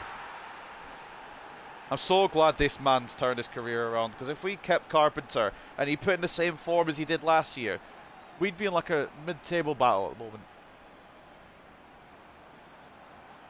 1-0, Hartlepool United. W in the chat. W's in the chat. Let's go. Bottom right. It's great play, and I thought I was going to get tackled again, so I just took the shot as quick as I could. Nothing they could do about it. Maybe that's the confidence back after losing to Brighton. It's been hard to break through them, so I hope we don't have to do it again. 14 goals this season now for Luca Carpenter. He's been around since about season 3 or 4 as well. I was doing my little where are they now stuff. This is going to be 3 points, I'll predict it. I hope you're right, mate. I really hope you're right. I'll try my best.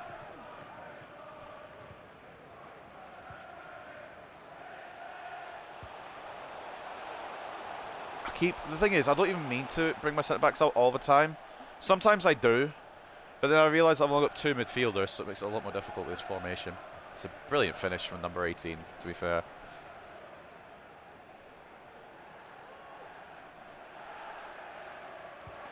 If it was anyone else, I'd give him a number. Like, if anyone else had the number 9 at the club, I'd probably switch them off it and give it to Carpenter at the moment, because he's been playing like a true number 9. But because it's Rodriguez, I can't.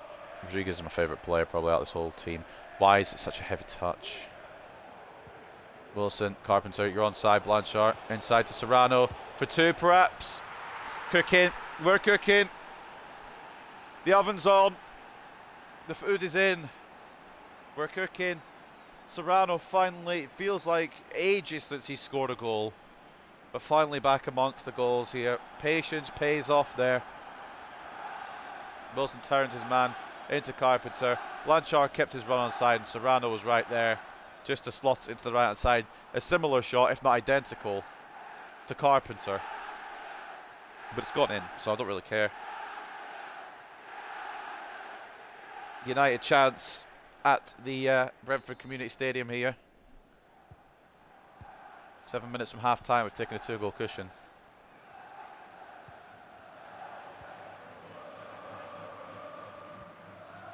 Oh. First tackle with Sutherland, didn't do it. Good save, Nielsen. Dickinson try to get away from Lewis Potter and we'll go Serrano. Roberts has probably got the speed over Hickey. Ball poked in. Carpenter. Why is that taken on his left? Oh, okay, well, I mean, probably takes. If it takes that as right foot, it's probably 3-0 before the break, but if he's taking on his left, it's not, obviously. Tackle by Dickinson, not going to get the ball. Brentford playing like Barcelona. I forgot who was playing there for a second. Blanchard to Serrano. Wilson. Through the gap, thread the needle. Duncan Wilson, thread the needle. Go around his man again. Duncan Wilson taking the pace. It's a great save from Rossi. Got to go, love watching you. I'll drop a follow, so if you stream again, I'll watch, mate. See ya. No worries, man. I hope you enjoy the rest of your day, and thank you for watching, and I'm glad you're enjoying it. I'll catch you another time.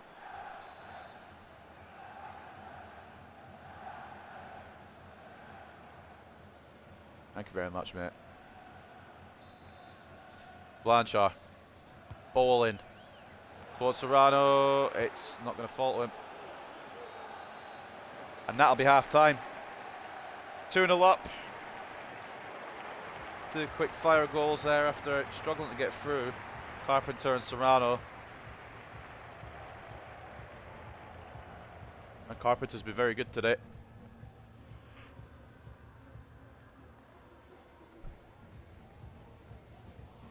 Two 0 to the good here at the Brentford Community Stadium. We'll take it as long as we don't drop it. 1-0 to Manchester United over Southampton, 2-0 to Chelsea over Crystal Palace, and 2-0 to Spurs over Fulham, with Arsenal and Norwich playing later. The stats look like this: 61 to 39 in terms of possession, 6 shots to 4, and 2.3 expected goals to 1. Some good saves from Nielsen so far, to be honest with you. And yeah, Brentford looked like they could threaten second half, so I would like to find a third goal ASAP to kind of settle the dispute of them coming back. As in, I hope they don't come back, but they might. Don't know. Good work there by Dickinson to get across. We go now, Hartlepool United. Sutherland should get that. He does.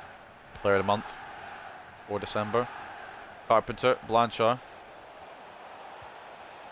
That's not quite how I wanted it to go. Oh, it's wanted to go to Serrano. Roberts. Alright then. I think it's better to, I'm going to be honest, I think it's better to go in. Felt like Roberts was a bit off balance there and it was a bit of a struggle trying to get a shot around, but it did in fact go in.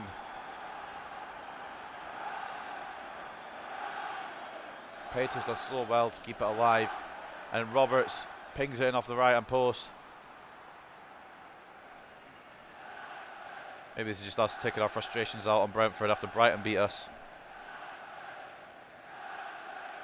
Who knows, but I'm happy with it. I'll take it, absolutely. All that matters is we get 3 points here. They could score 5, as long as I score 6, I don't really care. Whereby Lewis Potter, Dickinson pick it up again, and it looks as if the tides are changing now. We've always been in control of this game, but I think it could be one of those. Never mind. Francisco Flores has gone somewhere. Fucking can tell you the club. My apologies. I'm not going to go in and research it because I don't think he's that good of a player, but Wilson. Blanchard. Serrano. Good save. Rossi. It could have been 4.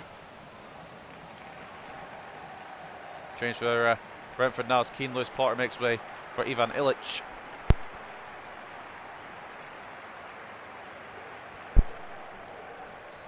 Corner goes the way of the boys in blue and white.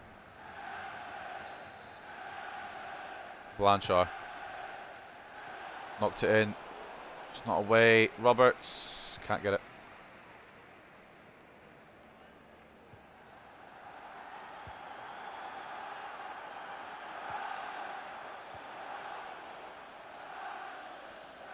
Dickinson. Oh, I'm fucking stupid. Should just pass that. Dickinson's been really good today. He's barely let Lewis Potter through. Now he's got to deal with Illich, and first dealing goes the way of the Englishman. Good ball over if it works. It didn't.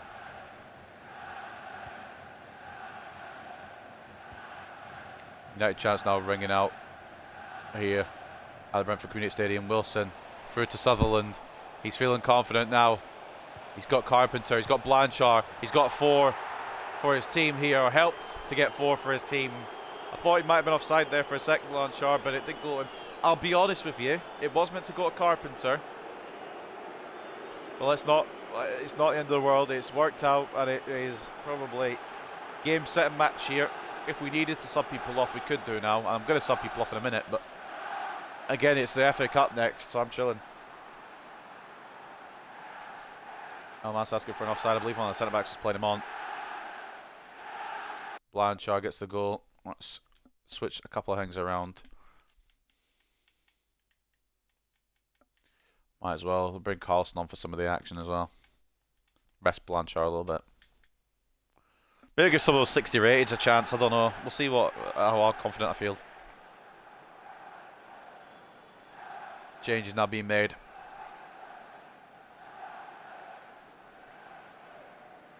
It does look like this one, it might not be a clean sheet, but it's definitely going to be 3 points for Hartlepool United. So Nasa can't even keep it in there. Young on for Wilson. Blanchard off for Carlson. And Maresca. Serrano, the changes there. Nasio, Young. Pretty sure he's the one who cooked against Brentford last time. Could cook again here. Maresca blocked by Elmas. Could have been 5.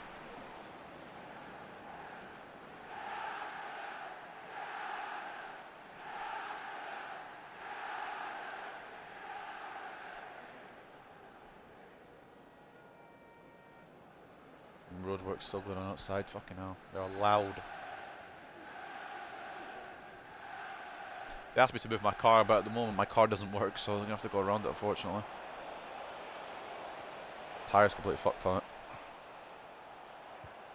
So I physically can't move it if I want to. It's jammed. It won't, like, drive anywhere. Which is irritating. Oh, I do like driving.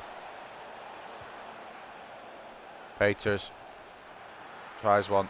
Going to fall back to Carlson. Sutherland. All the way through to the keeper. It was meant to lock onto Young, but it didn't. Rossi's just had enough here now. Frustration through there. Roberts is intercepted. Maresca can't get through past Santos. Brentford will bring it away.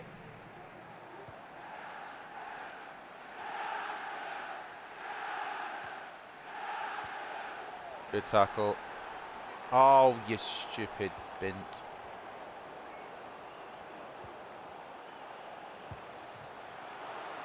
Why does it change to players I don't need it to change to? It's a great save from Nielsen again. On to action. Hasn't had much to do today, but when he has needed to be alive, he has been alive.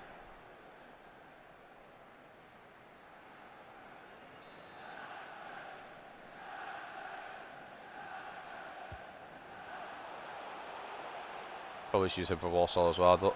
I mean, Hurtado's above, really, Walsall, and I don't really want to use 61 rated, so it'd probably be Nielsen that just jumps in for that one. Gives him game time as well, because I don't know how much more he'll get with the Champions League, etc. coming up.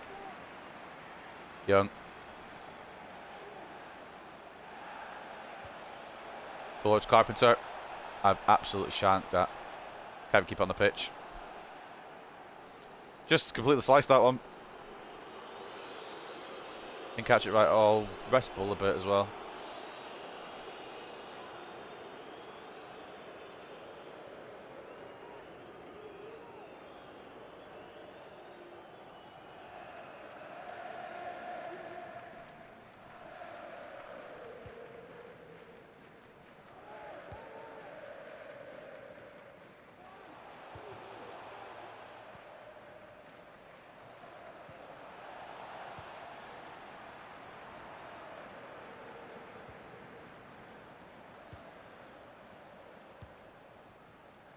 Oh, we're winning 4-0 as well. Someone else just won 4-0. I wasn't really paying attention to the goal news. Probably about to 4-1 here because I'm not allowed a clean sheet. That's an awful shot though. Young. Good run here. I've pressed A. It's just changed foot instead of actually passing it. It's a good tackle by Sutherland. But I'm not going to get to keep the ball. Oh, God. What a game this is. It really wants to give him one. It really wants to win my clean sheet. You can feel it now. Dickinson clear it. Nice. Does ruin my clean sheet. It's not the fucking end of the world, is it? There you go. Just kept switching me to the wrong player. Oh, I sent it back to move that at fucking home. Yes, celebrate your goal. You're 4-1 down, fella. Knee slide for that.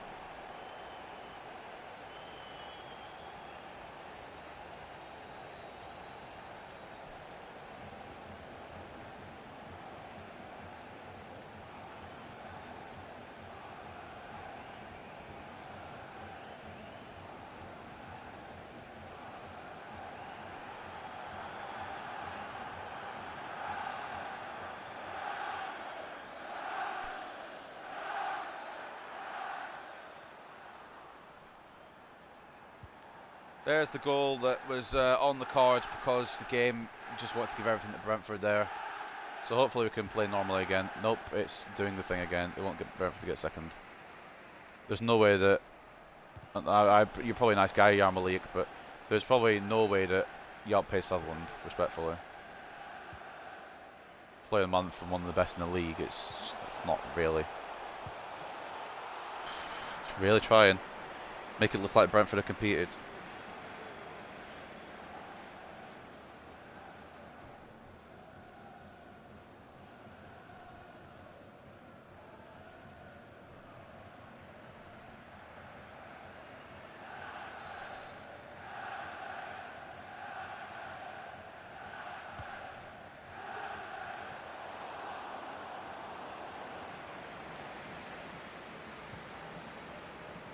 That's not where I've aimed it. I've aimed it at Carpenter.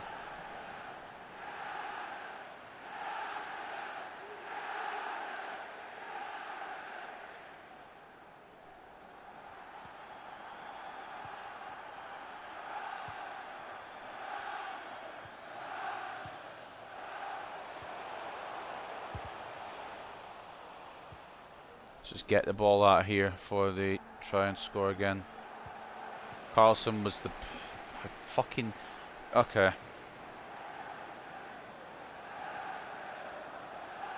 Frustration slide tackle. Whatever. 4-1 win. I think we beat them 4-1 at their ends as well. Or our ends, actually, because it's our stadium, their stadium we're in now.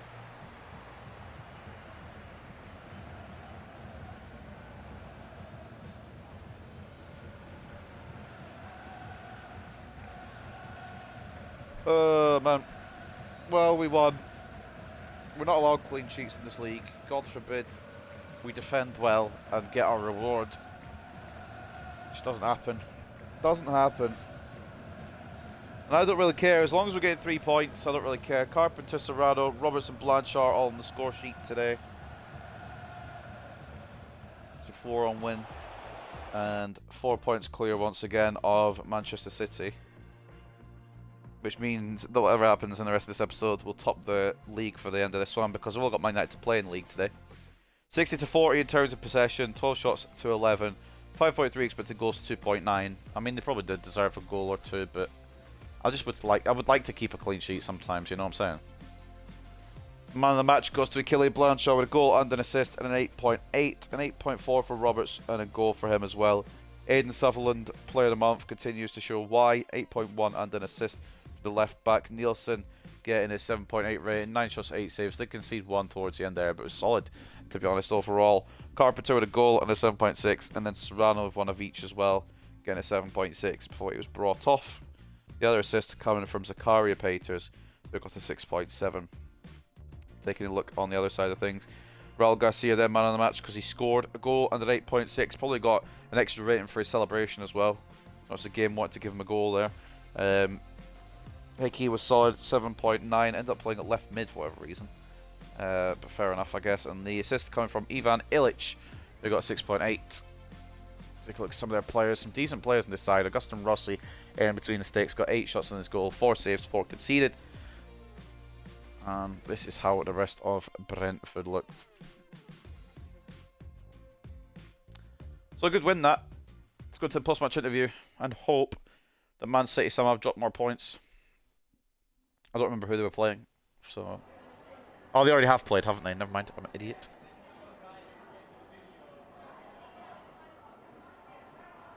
Hey, we're way better than Brentford, way better than Brighton, but it just didn't want to fucking do it, fuck.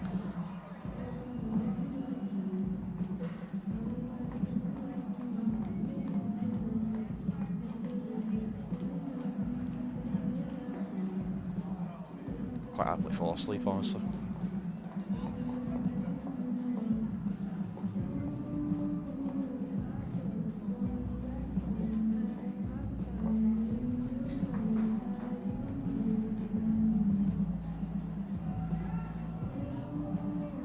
Slow start. Didn't we? Was it a slow start? Oh yeah, we didn't score for like the first 30 minutes.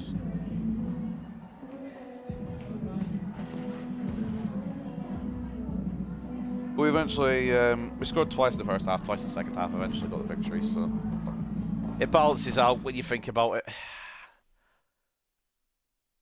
So we'll take that, absolutely. Oh, excuse me, I don't mean to. Well, I do mean to yawn because I'm tired, but I'm not trying to yawn loudly.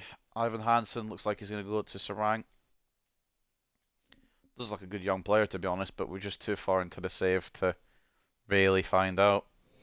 Some loan deals going out here. I believe this is Ayanda Nkosi. I can't remember where we loaned him.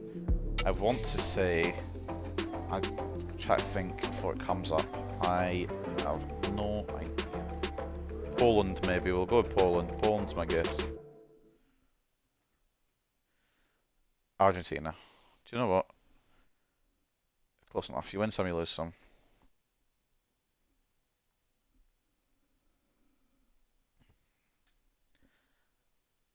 That is complete, and we'll probably see another one complete in moments. Miranda transfer offer.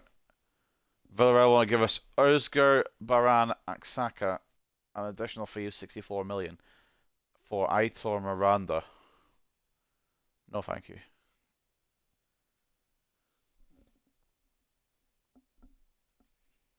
No, thank you at all. There's the other loan. I believe it's Ivan Hansen. He's on his way out of El Club for the rest of the season. He's going to. I just accepted this. Sarang. If this is Hansen, it might not be Hansen. If this is Hansen, he's going to Sarang. I still don't know where that is. I'll read it out every time we do the bloody league check at the end of each season, but I just don't remember where it is. But hopefully he can do well there, I guess. Moran, why does everyone want fucking well, actually, that's a dumb question. He's a brilliant right back. Why does everyone think they're going to get to him? Is probably what I should be saying. It's Anton Johnson asking for a game. You know what, mate? You know what? No, I'm joking. I might give him a game. We'll see. Up next, then, FAQ against Walsall. Just have a quick prem check. That's how we're looking. Sweet. So even if we lose to Man United, which I hope we don't. Oh, excuse me, I'm sorry. Fucking hell. I hope we don't, but even if we do lose to Man United, we've still got, like, you know, breathing space. When do we next play Man City? Just for my own interest.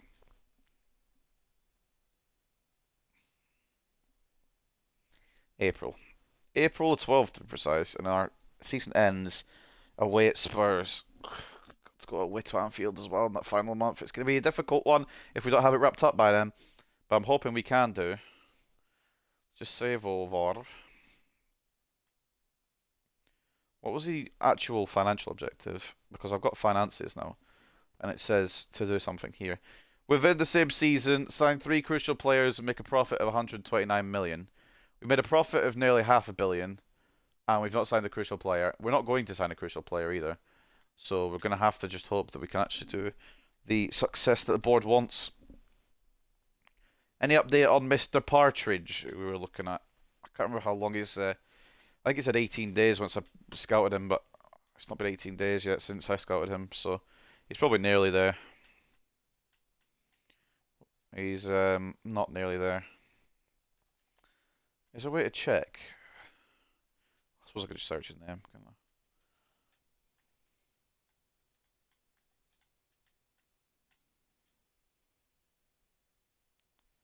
Oh. Fair enough.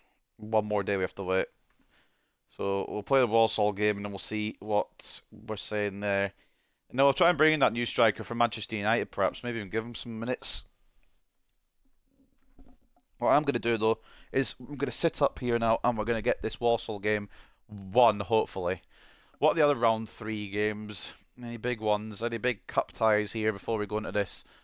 Bristol Rovers Stoke City, Walsall Hartlepool, Newcastle Fulham, Fleetwood Cheltenham, Oxford Man City, Reading Spurs, Grimsby Cardiff. Brighton and Chelsea's kind of it's a Premier League one, at least. Forest Green Everton, Hull and Peterborough, Derby Morecambe, MK Dons, Leyton Orient, Brentford Norwich, Man United Bournemouth. That could be a struggle, honestly, unless we poach Edson Rice right now, but we're not going to do that. We're going to wait to see what Partridge says on his rating. Barnsley and Watford, Burton and Arsenal, Southampton and Blackpool, Swansea and Sunderland, Preston and Accrington, QPR, West Brom, Shrewsbury, Nottingham Forest, Leeds and Sheffield United, Luton and Northampton, Carlisle, Aston Villa, and Liverpool, Crystal Palace, which is a big-ish one. No hard hitters, but like a couple of maybes. Burnley, Huddersfield, Wolves, Rotherham, Wigan, Colchester, Bristol City, Bradford, Coventry, Middlesbrough, West Ham, Blackburn, and Leicester, Portsmouth. All right. Those are your round threes. Is there going to be any surprises? Potentially. We might be surprised here, to be honest. You just don't know. The magic of the FA Cup can do anything. So let's take a look at the news before we head into this then. Norwich beat Arsenal 2-0. Go on then, you fucking Norwich bastards. The Arsenal manager was honest enough to admit the better side won. Fair enough. Got respect to it. Blanchard bags winner against Brentford. Blanchard scores to wrap up United's, Hartlepool United's, that is, victory against Brentford. Hartlepool a repeat triumph over Brentford as well. The victory sees Hartlepool United completely double over Brentford this season, having already beaten them earlier in the campaign. The week's top 11, we've got 4 players in there. 3 players in there? 4? 3. Aidan Sutherland makes it again, because of course he does. Ethan Roberts and Achille Blanchard, the other nominees in that team of the week. And to surprise of nobody, there are no Brentford players. Oh, there is a Brentford player in there. Hold on, what? Raul Garcia makes it in. Nottingham Forest defeat Newcastle, and this is the team of the year then. I do see a Hartlepool United player in there, ladies and gentlemen. We have found a team of the year. Granted, that's probably for his Spurs contributions, but we've got someone in the team of the year. Fans have had their say on the UEFA team of the year. The lineup is based on a 4-4-2 formation, with a host of start names filling the ranks. For goalkeeper, it's Donnarumma of PSG. For defenders, it's Udogie of Tottenham Hotspur, Diaz of Leipzig, De Oliveira of Hartlepool. Yes, you're reading that right. And Hernandez of Barcelona. The midfield, Musiala of Tottenham Hotspur, Rodri of PSG, Bellingham of Borussia Dortmund, and Valverde of PSG also. And then the forwards, Mbappe of PSG and a Ray of RB Leipzig. But the fact that De Oliveira's in there, big. I mean, I know it probably wasn't for his contributions at Hartlepool, although he has done well at Hartlepool. It probably been mostly based on his Spurs contributions when they won the Premier League, which is fair enough, I suppose. But we technically have a Team of the Year player, so get your Team of the Year De Oliveira's now for they expire. Some transfer news then before we get into this. Thijs de Linga has gone from wherever he was from before to Mainz. Bilbao have signed Fabiano Parisi. Leipzig have won the race for David Hanko. Good backup centre back, to be honest. When they go to the Europa League, the fucking shit cunts. Vinicius Tobias has gone to Strasbourg. Luis Junior has gone to Real Madrid. And Nikola Zalewski has gone to Brighton. I just saw some in there. Real Madrid are a team that are going places. Are they really? I've never heard of Real Madrid, so I'm glad you told me about them. Anyway, up next then. I think we've covered everything in the news. There's nothing I missed, was there? It's all really transfer news because it's the transfer window. Leeds and Sheffield United. West Yorkshire versus South Yorkshire, I suppose. But we got Walsall. So let's see what we can do. They still have Rivas after all this time. I remember him. Right. I suppose we better go to the second team sheet. Not that it really matters because the second team sheet is still way too good. Right. Nielsen in between stickers. Moffat, Chavez. Yeah, cool. I don't really know how to put in it right back. Have we got any other right back we could use? Oh no, because we just load out Hansen. How many 60 rates have we got? You know, Endo can come out and have a run around. And was it Anton Johnson who wanted a game? Yeah, go on, mate. Now, might as well include the other 60 rate that's still around. Zhu, he'll go on the bench.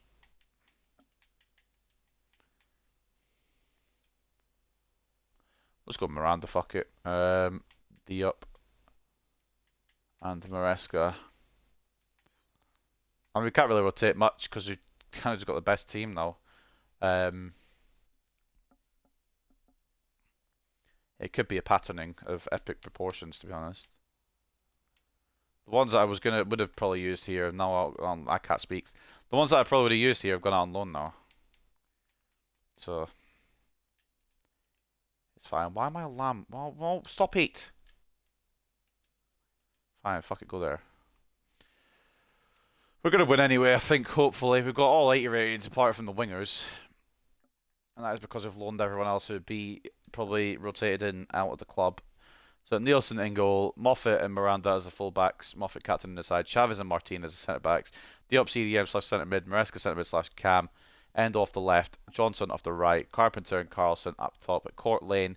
I'll get the actual name of it. I can't remember what their stadium name is. It's been such a long time since we played Walsall, all the way back in League, whatever. 2, probably, maybe even 1. Turn all these on. Goal News Central. So today then, ladies and gentlemen, at Court Lane, it is Walsall versus Hartlepool. They've got a 5 back. Might struggle a little bit, but if we lose, hanging up the old controller, boys. Can't lose to Walsall, I'd expect to stay on. That guy's got 3 goals in 3 games, I don't know who it is. Because it hasn't shown the name, it's just told me the info. Where are we down in Walsall? What's the stadium called? Best Scott Stadium. I wouldn't have remembered that if you paid me. Probably could just skip this one and sim it, but knowing my luck, I'll probably lose on penalties, so I'm not even going to risk it. We'll just play it and make sure we get through without any fuss. And after this, we play in a mighty Manchester United.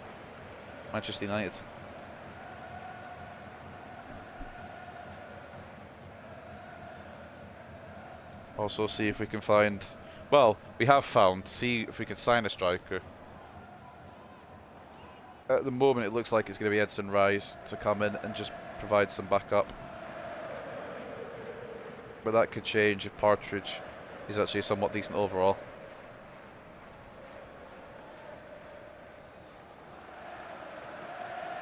Like, I get it's the exciting prospect, but if he's already around about 80 overall, we'll bring him in probably. A few regens at Walsall now, you'd expect it, obviously. Usually the lower league teams have players that are about 30 years of age when you start, so.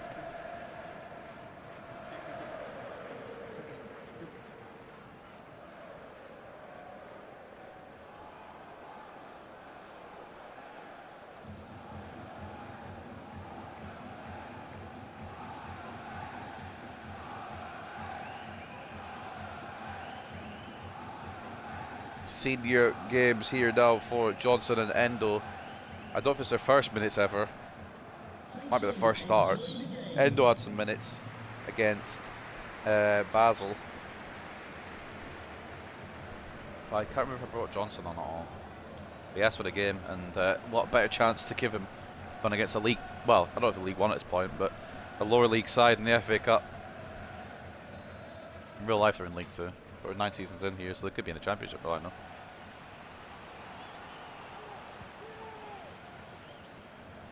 Sorry, I was only doing a skill moves because I was untangling my cables. Wasn't trying to take the piss or anything, although we probably could. And well, can't be too complacent today. There could be an upset on against Chavez. I passed that off to Maresca about 2 touches ago. Diop cuts it out. I might have played Malik Diop before, to be honest. I might have played some of these players before, but not at this level. Like, when they were back at this level. A lot of these players have grown a lot since. Like, Luca Carpenter, maybe he played against Walsall at one point. Maresca. Man didn't know much about it, but he saved it, to be fair. Carpenter. Just off target.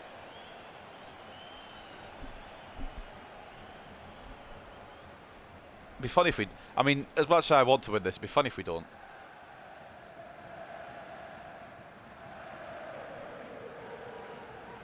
Board want treble, and so do I. The main goal, obviously, is the Champions League, but I'd like a treble overall if I can get it.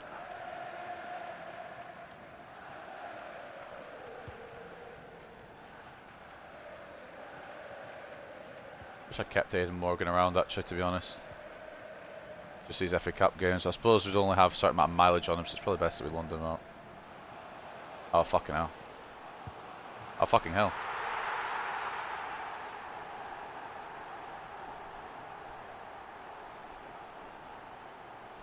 I don't, I don't really know what to say.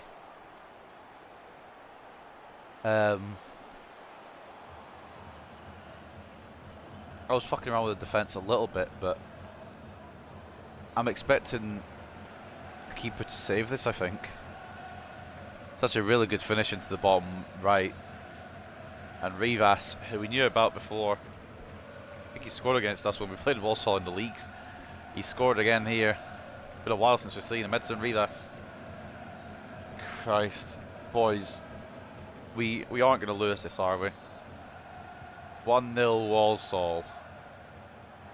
If you are a Walsall fan, you come to the Bescott Stadium here, hoping to just push it to a replay and get a big trip to the new and improved Victoria Park, but not be in the lead, right? I've aimed that at Marais. Like, it's not rocket science here, FIFA. It's not fucking rocket science. We don't need to make this more difficult than it needs to be. Maresca is physically right there, and you've aimed at Carpenter there in that scenario. It doesn't need to be this difficult.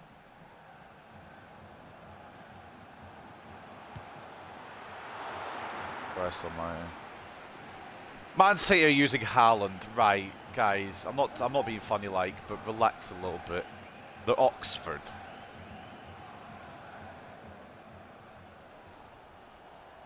Probably using Alisson as well. He's a backup keeper against me, but probably using the main keeper against Oxford. Endo. Moffat. Diop. Not far off. I can't believe we're losing to Walsall.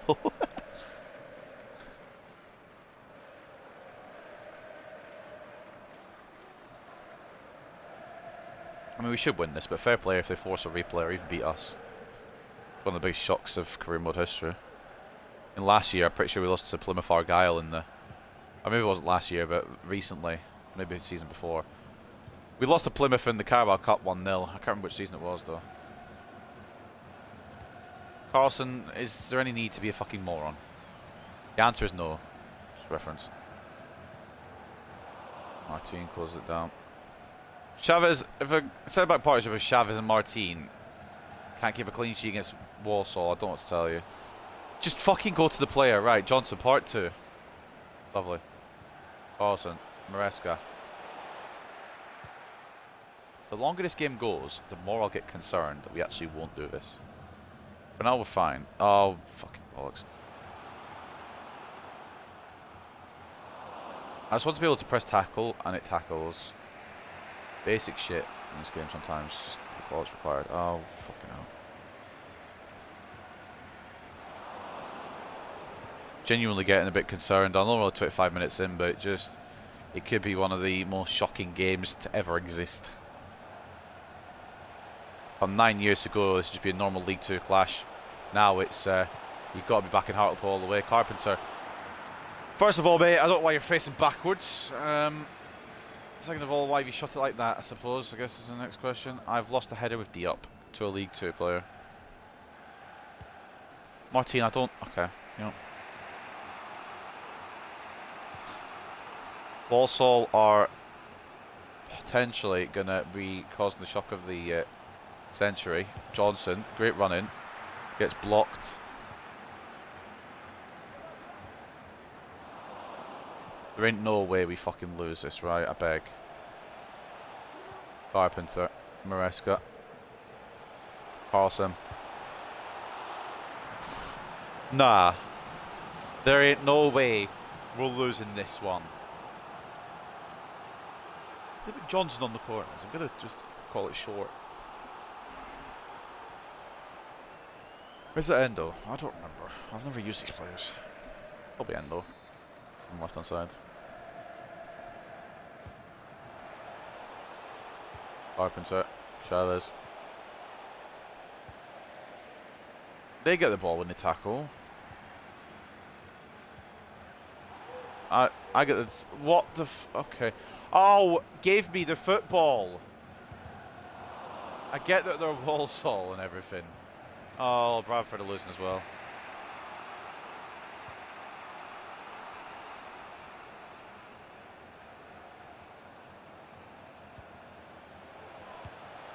Thank God, I have to use an 88 rated striker to find a fucking equaliser. Granted, we don't have any other strikers besides Carpenter, Carlson, and Blanchard, but we have Rodriguez, but he's injured.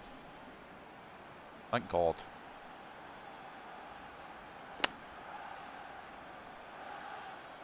Man City will see that and be like, "Whoa, they're using Carpenter."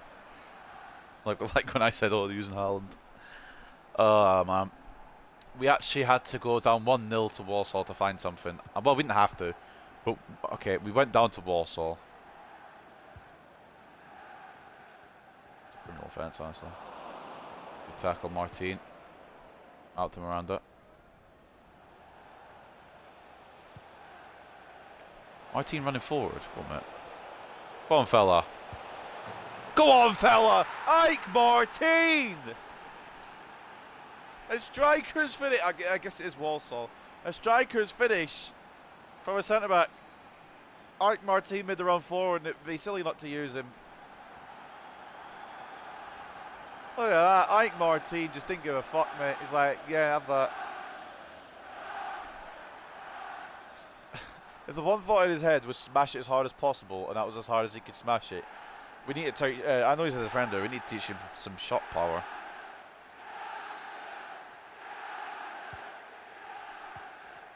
Well, as we should be, we now lead this game at the Bescott. Maresca to Carlson. Endo. Yep. That was for Maresca, but it's decided not to look onto him. Chavez, it's meant to be a pass back. Nielsen will get there. We deserve to be in the lead, but it's quite funny to be down to Walsall for a little bit, I suppose.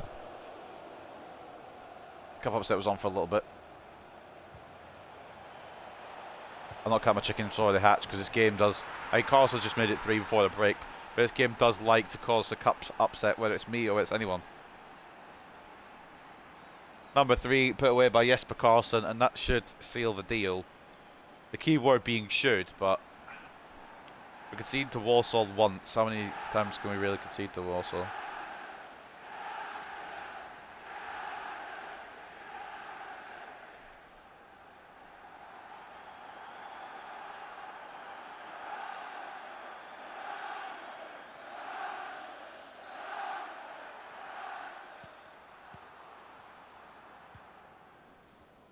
Well, that should be it, really. They're going to get his chance for the break, though. Maddox. Tackled by Martin. Walsall will get a corner arrow. That's corner in my language.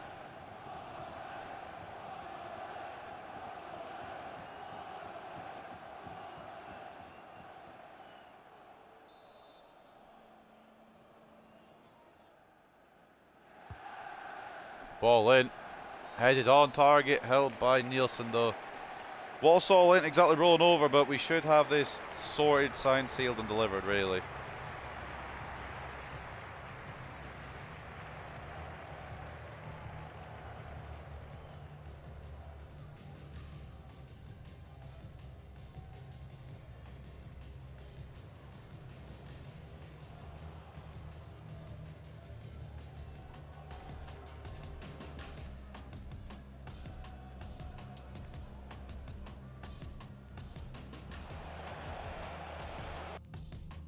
Well, take a look around the halftime score lines. There's about 30 to read out, so I'm not reading them out, but you can read them for yourself. We'll scroll through them slowly, see if there's any upsets.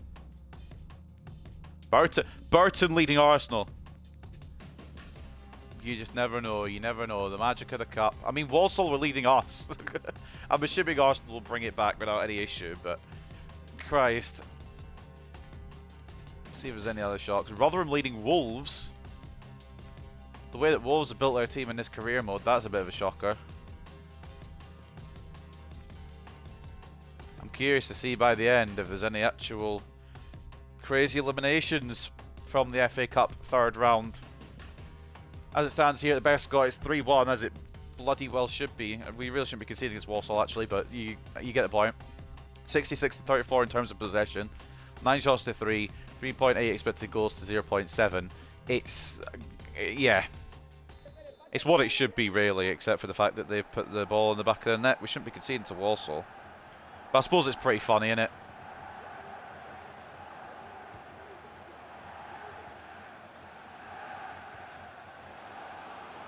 We might score again yet as well.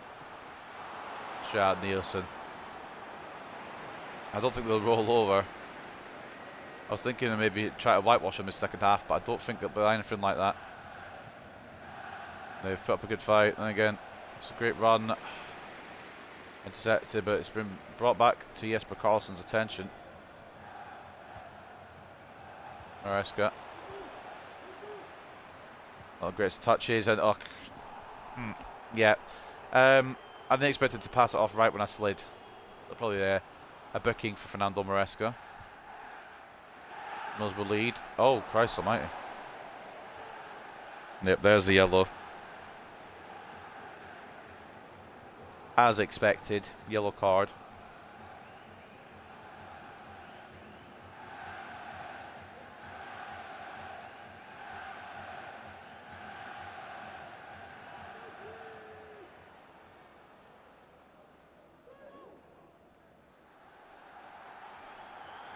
Right.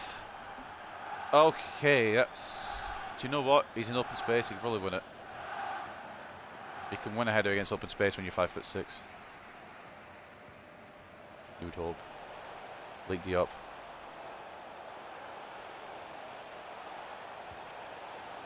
Tries to knock it back into the path of Endo. And he got cleared away. I have that. I said to have that in vengeance there.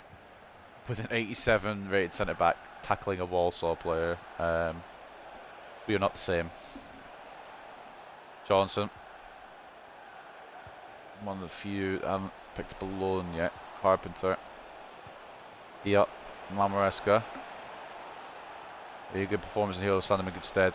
Carpenter. Try to find a way to knock it on one more into the path of, I don't know who was there, but the path of whoever was next to him. I mean, all credit to Rivas for trying, and he has bagged today. That is a fucking shocking pass for Douglas Moffat. Oh, it was not Douglas Moffat, it was like Martin.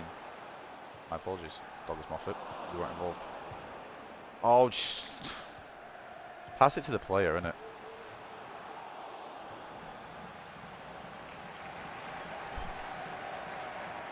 Don't really need to make any changes. All the players that I want to use against Man United are either not playing, or if they are playing, they'll probably be fit by then anyway. So,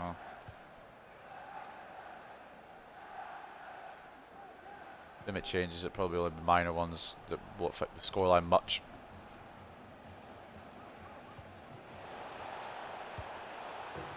Karlsson makes it 4. Great ball through. Great finish. Off the weak foot. That, if it wasn't signed, sealed, and delivered before, we are going to be in the FA Cup 4th round.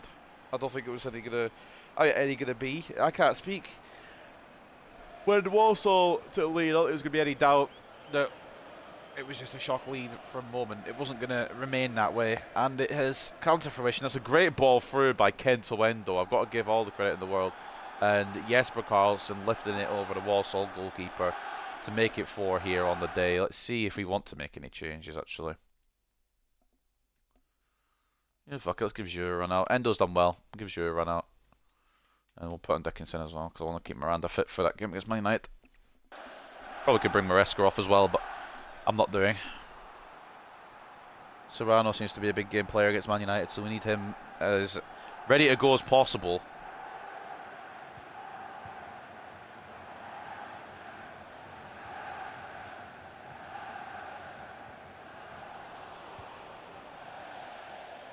Right, Chavez, I'm not being funny, like. Keep on the pitch if you can. Still leave Bristol Rovers. I've not heard anything about Arsenal Burton. Either that's nothing's happening there, or they just haven't told me.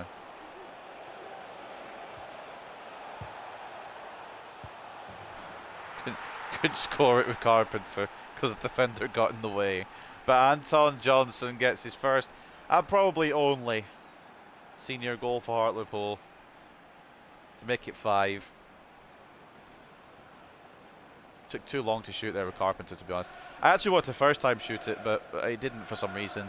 Luckily, the Swede was on hand. Anton Johnson asked the game today, and he's got him bagged. Granted, it's an open net, but it, you know, let him enjoy it.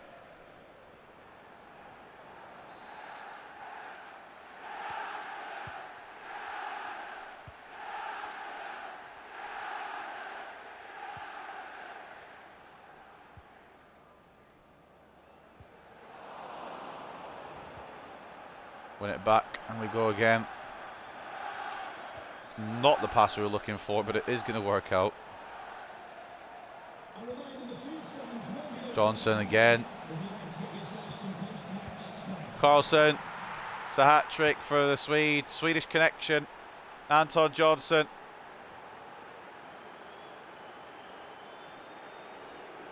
He sets it up for Jesper Carlson.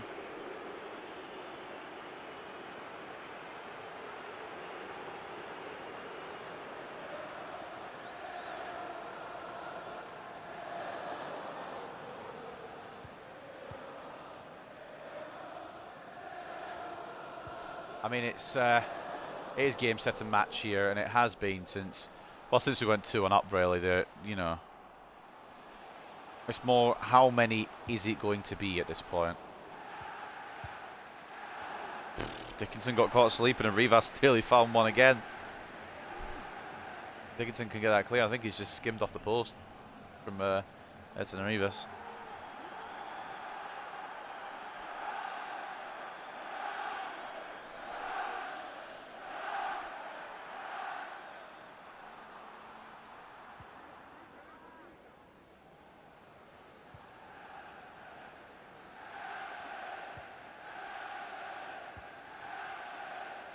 Playing well.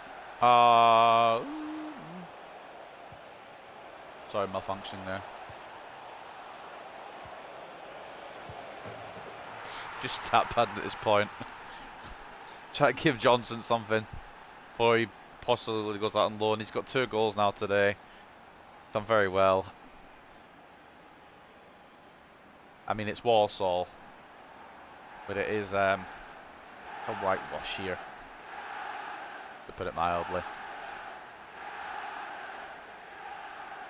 If they have given up, I'm not surprised.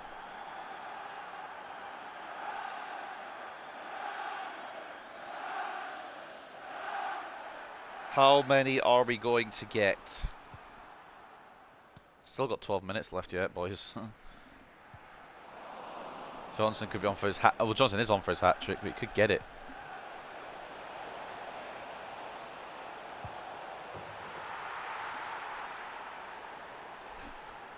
Carlson's got 4.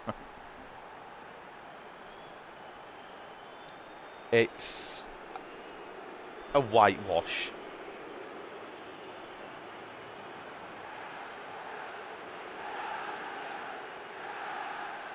Any chance Walsall thought they had of getting a replay or anything is long gone.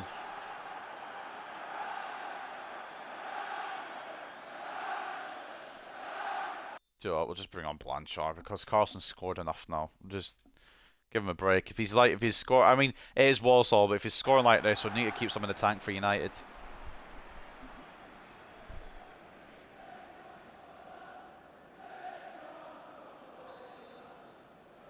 I just don't think Walsall are trying anymore, and I don't blame them at 8-1 down.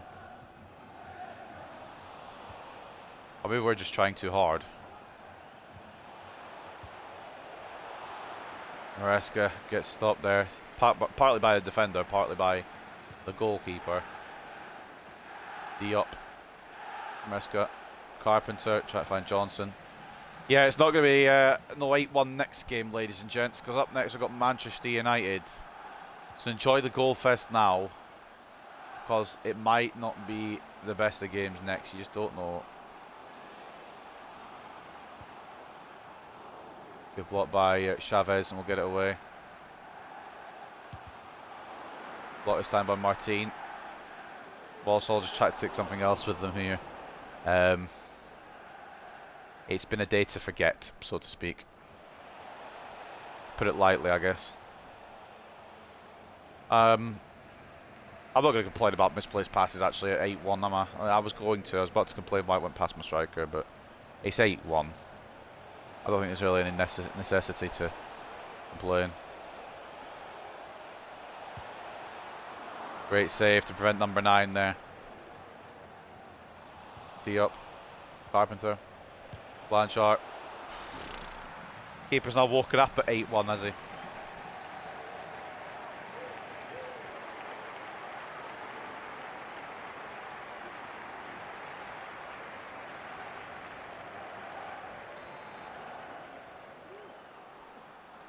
Corner.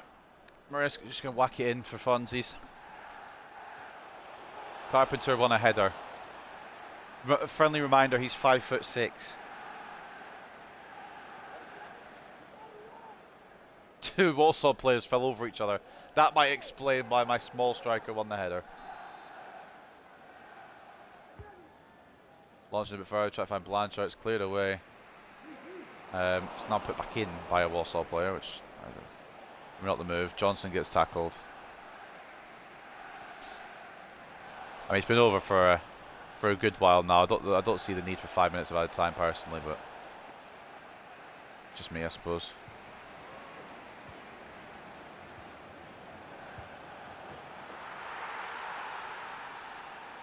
I don't think that was necessary, was it? I don't think that was necessary. I believe that's now our biggest club win, and that's not going to be the episode title, because it's not really fair. Try to claim a biggest club win against Walsall when you are Hartlepool, but it is a record win.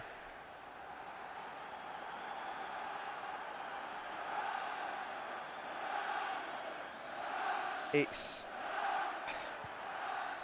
9-1.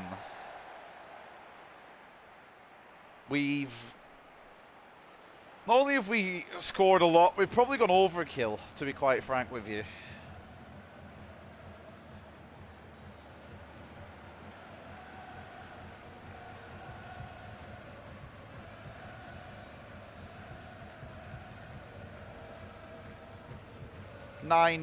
Martin scored the fucking goal.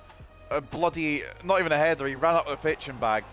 Johnson, who has never played a game before, I believe, maybe he's played one somewhere, he got a brace. Carlson got 4.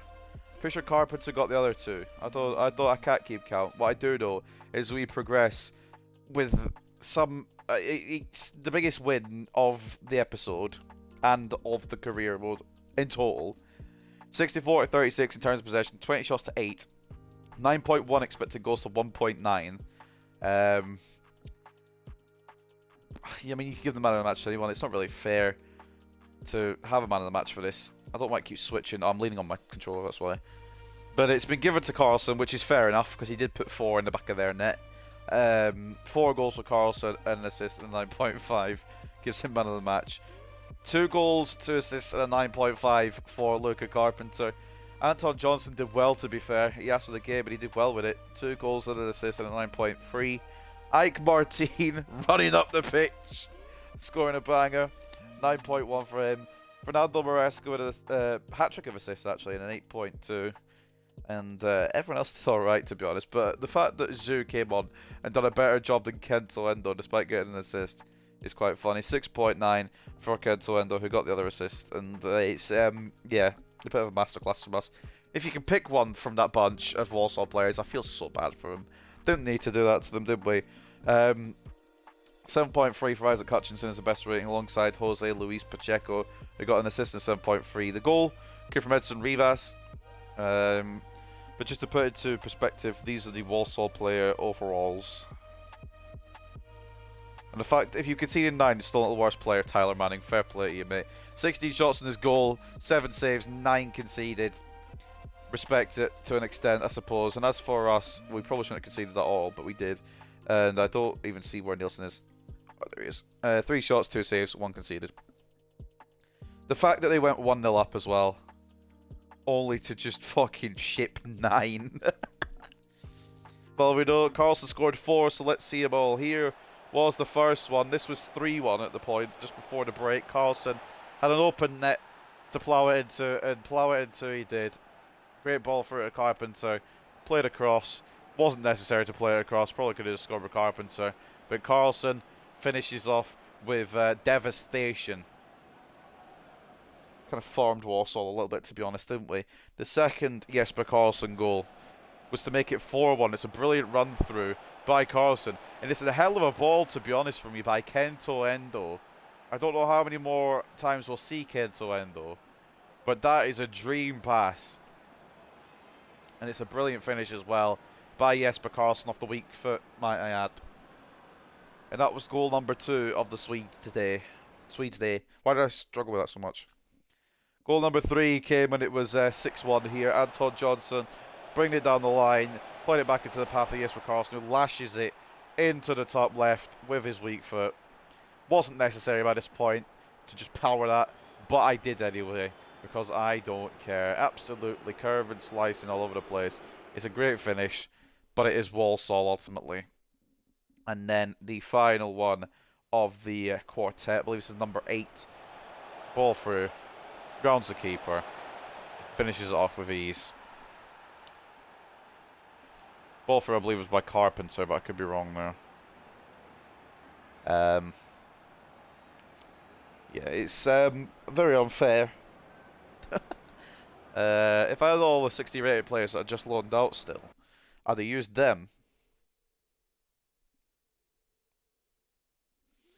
But anyway, it's fine. It's what matters is we are through to the next round, and we're gonna go look in a minute if there are any shocks. Off the first 6 there, I don't see any surprises. But we scored 9.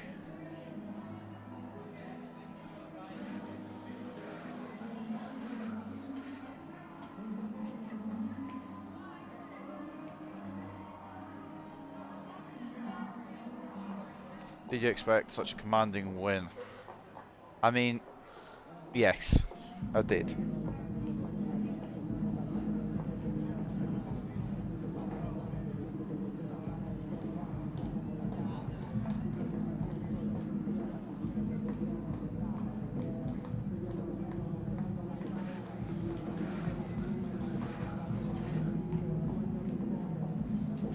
Cost the inspiration to that. I mean, he did score 4, yes.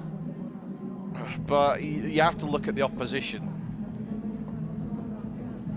If we could put 9 past the team, then they can't be very good, can they?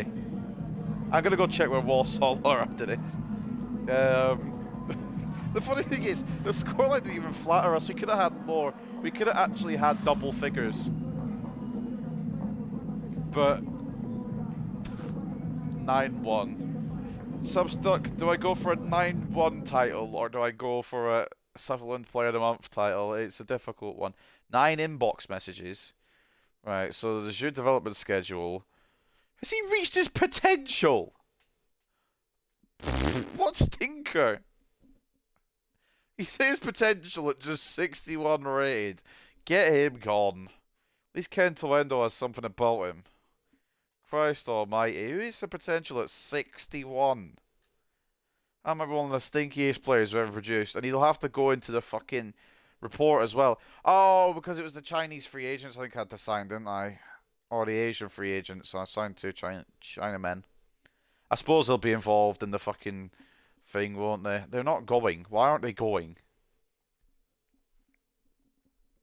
Plenty of scout reports here from our boy, the scout. Miranda's got another offer for him from Aston Villa. Like, we're going to sell him to a relegation threatened club. You must be out of your damn mind. Most of these players, of course, excuse me, I didn't, why do I keep leaning on the trigger? Most of these players are from previous days gone by in this save, but this is the one I was intrigued in. Aaron Partridge. He'll cost a pretty penny. Do we want to go for Alan Partridge? That's a completely different person. Aaron Partridge or Edson Rice? I don't know. Honest with you. I mean, obviously Partridge is a better player with more potential, and we take him away from Milan, who we could potentially face. And that already makes me want to get him now. Fucking too many players in the shortlist because this whole where are they now? Thankfully after January we don't have to do any more signings. We could bring back Pal Person. He's an 81 now. Imagine if we brought him back. I think it's time to forgive and forget, really. I don't know if I'm going to bring him back, but I think it's time to forgive and forget. He, of course, if you don't know the lore behind this save, Pal Person cost us a place in the Premier League. He was our player, but he was on loan at Luton. Scored twice for Luton, and then we lost because of that. It was a playoff final, and we lost. So we won't bring him back, but I will forgive him, forgive and forget, and all that. And it looks like he's doing well, and I'm happy he's doing well. I think we'll avoid bringing him back, but he does actually look quite good. Similar rating to Carlson, to be honest. Between Partridge and Rice, what are we working with here? Medium mediums and low mediums. But how many times do you get to sign the Harry Kane regen? I'm being greedy here. We would like around 58 million. We've got the cash. We might as well bring him in as an option. Problem is he starts from Milan. He won't start for us.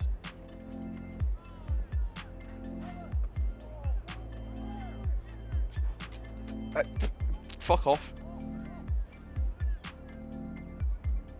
Hold him fast at 55 million.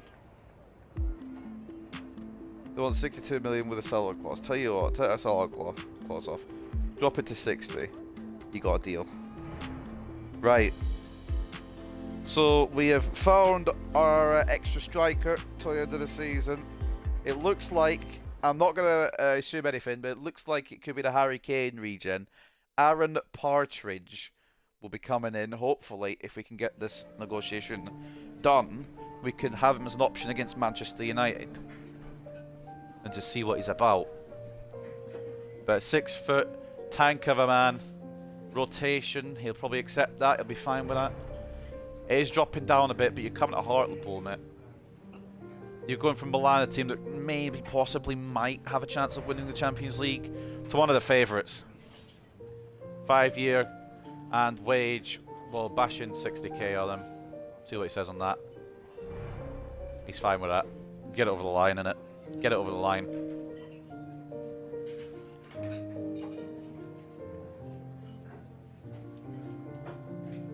So Aaron Partridge arrives.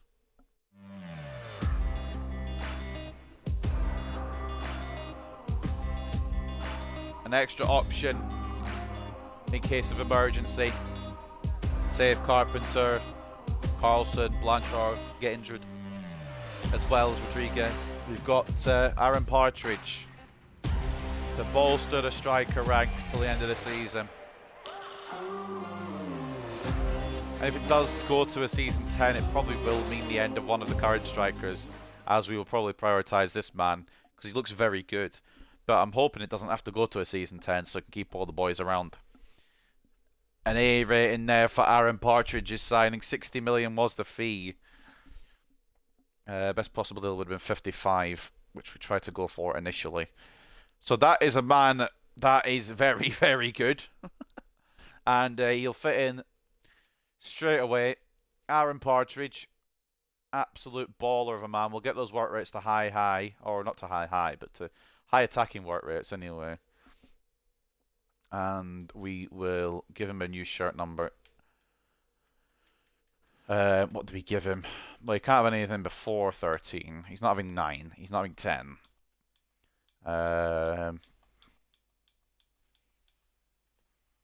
23 perhaps. I feel like a 23 might be good. Or 22. We'll go 22. Aaron Partridge. And we're going to do the check. Just to see. I probably won't be the episode title, but we'll just have a look. We'll have a gander. VAR it. What is his birthday? 28th of July. And what is Harry Kane's? 28th of July. So this is a Harry Kane regen, just for reference. He's born in 2011. Fucking hell. That's how far we are into this career mode. But Harry Kane's regen arrives at Hartlepool. See if we can get some minutes.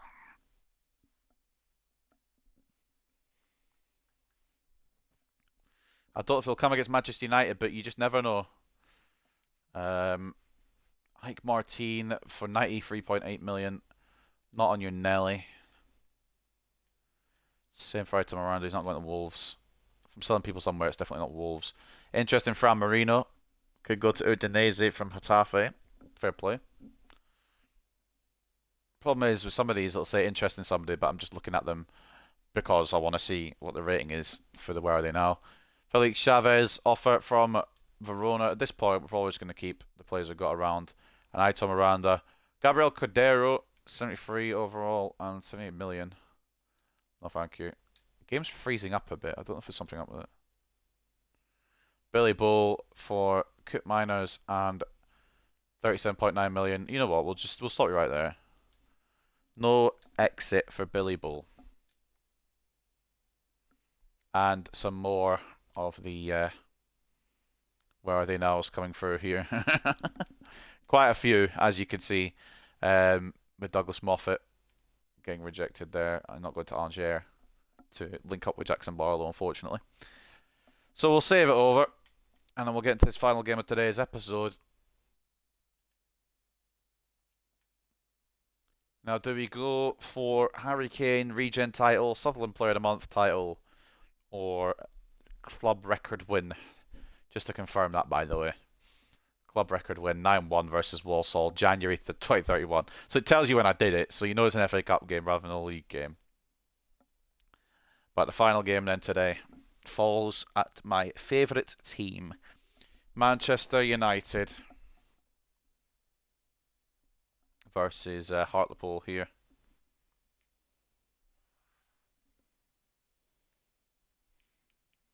Oh, man.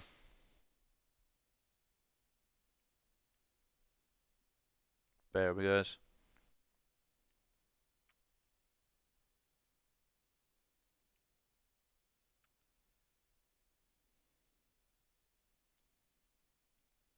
But that's how far we are in to this career mode.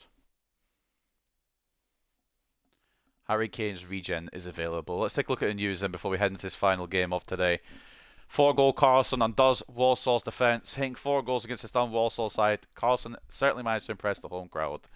I mean, if we were impressing the home crowd, we're impressing their fans, but I get it. Another week over means another team of the week to be announced. How many of your favourite players made it? We got one in there. Ike Martin makes it for... I wonder if this was FA Cup or League, but Forest Green beaten by Everton. Preston defeated Accrington. Bazunu could be set for Manchester United debut. Manchester United supporters have even more reason to look forward to today's game, as it seems the new signing can make his debut. Gavin Bazunu arrived from Hellas Verona for a fee said to be in the region of 43 million. Will he get his debut? Probably not. If you're behind Linus Horn, it's going to be very difficult to find a way into that team. Hartlepool expecting another win against Manchester United. I'd like to, but it's going to be difficult at Old Trafford. Hartlepool United will be looking forward to another win if the 4-2 victory in their last encounter against Manchester United offers any clues which way today's result will go. I've said about Old Trafford. We're not at Old Trafford. We're at the Homestead. We are in Hartlepool. Aston Villa versus Wolves in a Birmingham derby. I don't know what you exactly call it. And FC Nantes target Hartlepool's Dickinson. Nantes representatives have hinted that the club could seek to bring Dickinson to the club before the end of this transfer window. Dickinson, 22, is apparently a target for other clubs looking for a fullback. We know that we're not the only ones after his signature, so now's the time to start a conversation. Hopefully submit a bid that will satisfy both parties, said the Nantes manager earlier today. I'll tell you firsthand right now, you're not getting him. That's not even worth it. And Wolves confirm Miranda talks. Absolutely no chance. Not a singular chance. Not even close. With no way are we selling any of these players. Now, Benjamin Sesko has ended up at Atlanta. Elmas has gone from, Brentford to Spurs. Mickey van de Ven has gone from Spurs to Bournemouth. Sarkisian has gone to Osasuna. Sturgiu has gone to Hoffenheim. And any more? I think that's about it. Team name Aber have signed... Douglas Moffat's been linked to Angers. It ain't going to happen. Transfer gossip swirling around Douglas Moffat Reports suggest he's been talking to the assistant manager Angers about the possibility of a move. It'd be a big loss for the club where he came through the ranks. Been here for 9 years, he's not going anywhere, don't you worry. Douglas Moffat has become a first team regular. He was, yeah, and would now be difficult to replace. Will he stay loyal to his boyhood club or take the next step in his career at Angers? Nothing official yet from the player himself, but bring you news on this developing story as we get it. He's going nowhere, I'll tell you that. And he even tells you that right there. Hartlepool United have rejected the bid from Angers for Douglas Moffat. They've made it clear they don't want to use a young player with great potential who's come through the ranks of the club. One source has been quoted as it's going to take a very serious offer to get Douglas Moffat out of Hartlepool United. And by serious offer, there's no offer. I'm not accepting any that I don't want to get rid of now. So we'll go just quickly take a look at Transfer Hub, see what I still need to get rid of. These four. Anton Johnson, as well as he did, not going to be good enough. Wei Sheng-chi, Kento Endo, and Hoju, who are the, what do you call it, players. The ones who signed off the free agency. We've even got a release clause in Kento Endo. I thought I might bring players in. Billy Bull's blocked because, no. I'll allow him again now, but I just think of him coming in for him. Right, final game then of the day against Manchester United. Let's just go all out and hope. Before we do though, I saw that the match was rescheduled a few minutes ago. What happened in the fuck up? We've been given... Do you know what? That's fine. I didn't want to win it anyway. Didn't want to win the FA Cup. FA Cup's for fucking idiots. Don't you worry. Didn't want to win it. That's absolutely fine. Man. So what happened in the third round? Any shocks then? Arsenal ended up winning. Of course they did. Anything else, really? No. Not really. No cup upsets. I mean, Brighton knocked out Chelsea, but I don't know if that's really an upset. We won 9-1. Any upsets in the replays? Not really. See, fuck all, really. So, the fourth round now, the FA Cup. Aston Villa versus Brighton, Leeds versus Luton, Spurs versus Hartlepool, Newcastle versus Middlesbrough, you know. Little northeast derby going on there. Manchester United versus Norwich, Morecambe versus Arsenal, Leyton Orient versus Burnley, Colchester versus Southampton, Swansea versus Watford, West Ham versus Fleetwood, Leicester versus Wolves, Bristol City versus Manchester City, and Hull City versus Everton, Liverpool versus Shrewsbury, QPR versus Stoke City, Preston versus Cardiff.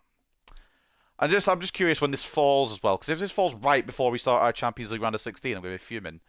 Right, it's going to fall at the end of January. That's okay. That's not as bad. Okay, right, cool. That'll be next episode then. So next episode we'll have Wolves, Spurs, Burnley, Palace, Arsenal, and we'll have a Champions League game. Just yet. But anyway, ladies and gentlemen, let's get into this final game against Manchester United.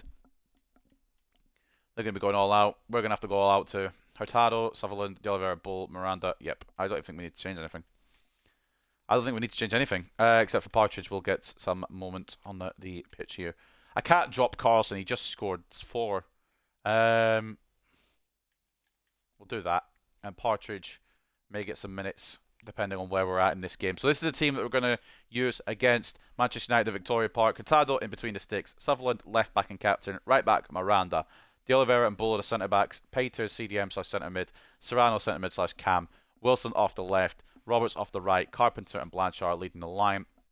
As we look at the customisable options here, is Brentford versus Spurs, Brighton versus Burnley, Fulham versus Norwich, Newcastle United versus Chelsea, and Nottingham Forest versus Arsenal. So without further ado, ladies and gentlemen, at Victoria Park, it's the final game of the season, or final game of the episode, not the season.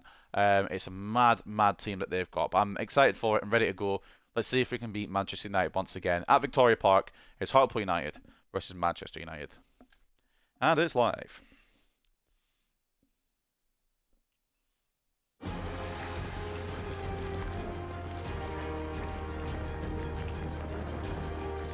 Rasmus Højlund getting 3 goals in his last game.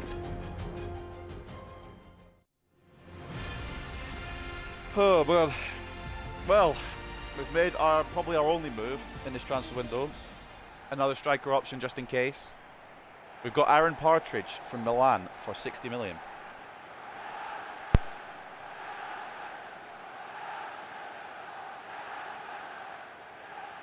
They didn't want to part ways with him, but we eventually convinced them. And when Harry Kane's regen is on the table, you're not going to turn him down.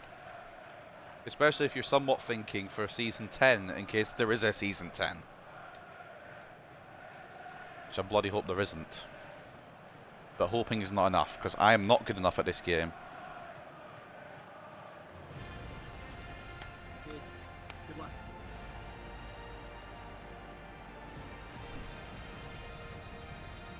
As we continue on, Hartlepool looking spicy and ready to go. Manchester United looking spicy and ready to go. We beat them at the Theatre of Dreams 4-2, even with the re-injury of Carlos Rodriguez. Can we do it without him though? I don't know. Linus Horn, Alvaro Fernandez, Armel Bella-Kotchap, Josip Satalo and David Raum, Paulo Bernardo, Milan Kovacevic, Nico Williams, Alex Scott, Jeremy Doku, and then Rasmus Højlund with a hat-trick in his last game, and a hell of a bench as well to boot. Just to mention as well, a couple of regens on there, the main one being, of course, Kovacevic, the regen of Modric. And Linus Horn, the regen of Neuer, if you weren't already educated on that fact. If you were, well, fair enough. Respect it.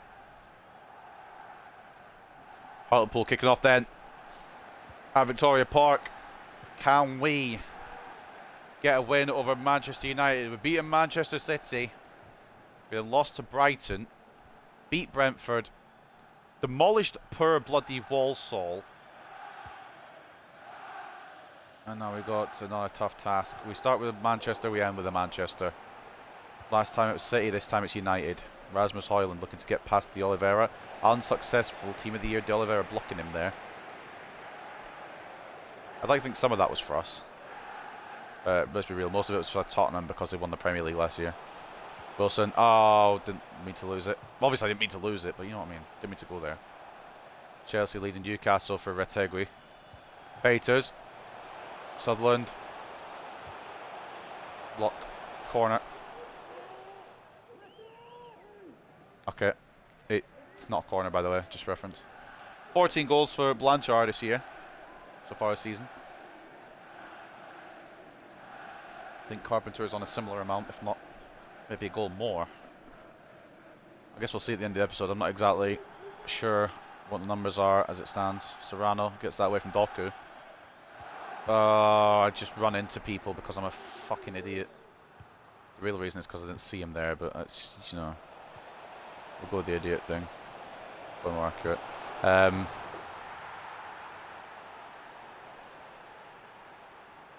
That felt a bit weird. I mean, fair play at Man United for taking the lead.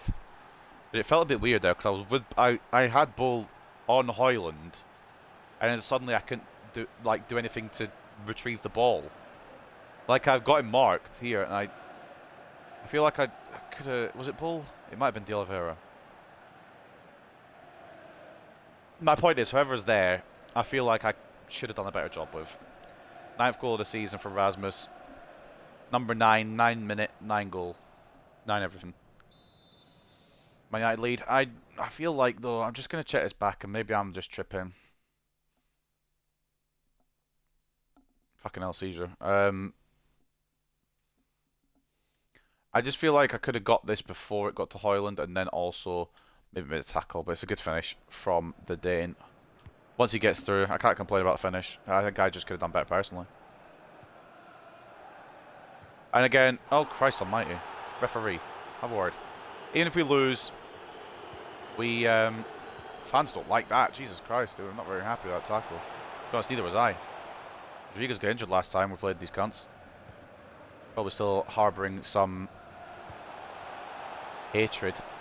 But basically, what I was going to say is, even if we lose this, we stay top today, this episode. I've pressed to pass that. Don't then. It's like alright, fine, I won't. Bull gets out of there. In the end, Peters. Now Wilson. Now Alvaro Fernandez is that position out there. We can maybe use Wilson to that advantage. Carpenter goes inside. Carpenter goes into the bottom right. 1-1. Come on then. I always say it every time he scores, and I'll continue to say it probably because I've got nothing else really to say. But the transformation of Luca Carpenter Insane. Absolutely ridiculous.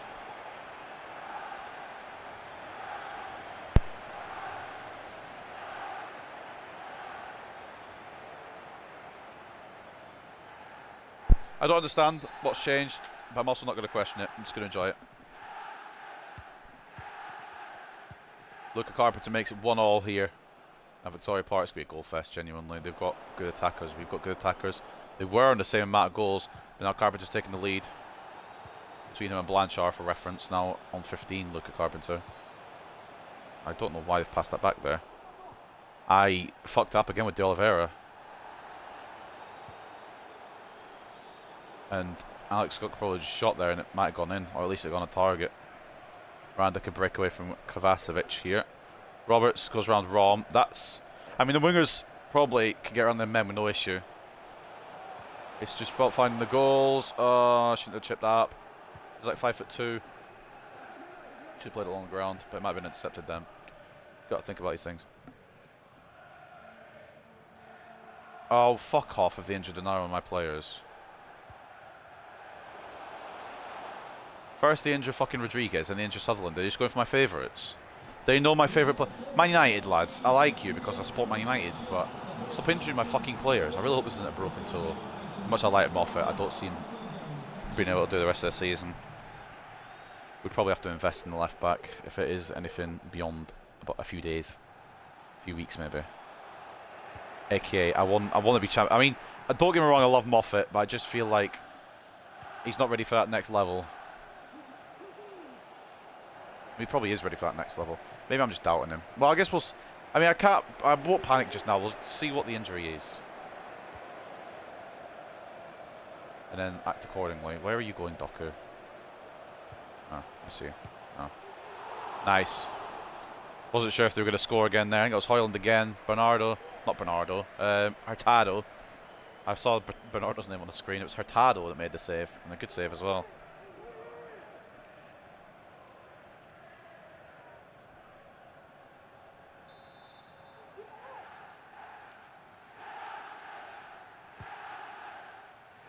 Yep, Sutherland injury. It's just come up again there. I'm not entirely sure what it is. Do we get a free kick? I thought I heard the ref's whistle blow there.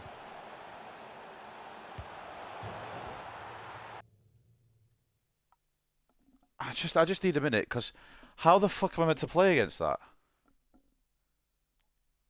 First of all, I heard a whistle blow. I presumed that the play had stopped for a foul on Blanchard, unless it wasn't a foul on Blanchard. I want to take a look at this real quick, actually. I'm presuming it wasn't a foul, but I thought I heard the whistle blow. No, it wasn't. Fair enough. But then you look at this. What the fuck? What the fuck are you meant to... How are you meant to deal with that? I don't know who to go or what to do to deal with that. That's ridiculous. That's just downright ridiculous. Who scored that then? Is that Bernardo? 28. I don't know who the captain is. The captain scored it. Either way, it's mental.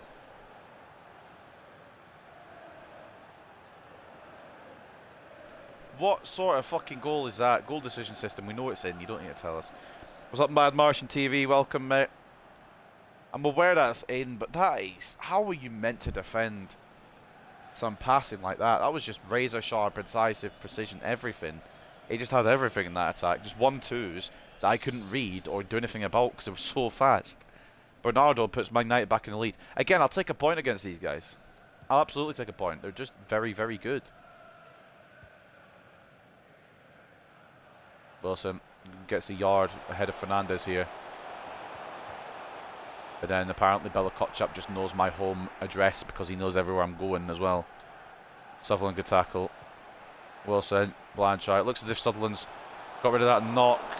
Blanchard shoots it right at Linus Horn. Not a great finish there. And again, even if I lose to United here, I will not be surprised whatsoever. This United team is fucking ridiculous. Good tackle, Miranda on Doku. I think I'm onside Roberts. I'll panic there because I wasn't entirely sure. I think it's fuck the attack, to be honest. Carpenter gets caught. Very tough tackling bastards, aren't they? Haters. Serrano does like a goal against a big side. Doesn't find it there. Defended well. Miranda takes Doku to the floor. I'm going to get tackled instantly here. You can already you feel sometimes when you get it tackled because the touch just goes to bollocks. Hoyland playing it well. Does anyone want to cover Hoyland, or are we just letting him through? Good save for Tado, but this is fucking difficult.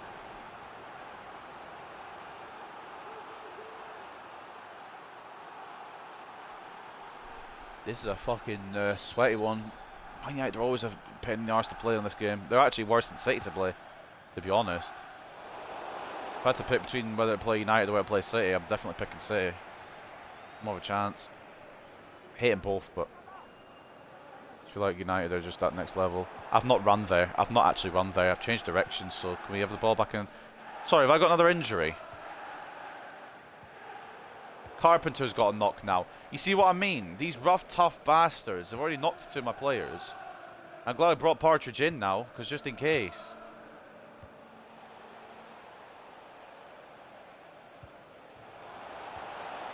Hoyland was onside there. Fair enough.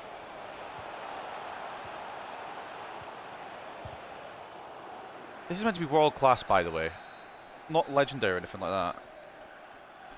2-1 down at the break, and honestly, I don't really know how it's not more.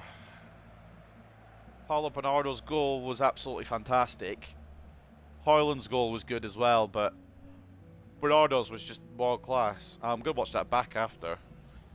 Win, lose or draw here, I'm going to watch that Bernardo goal back after. It's so good.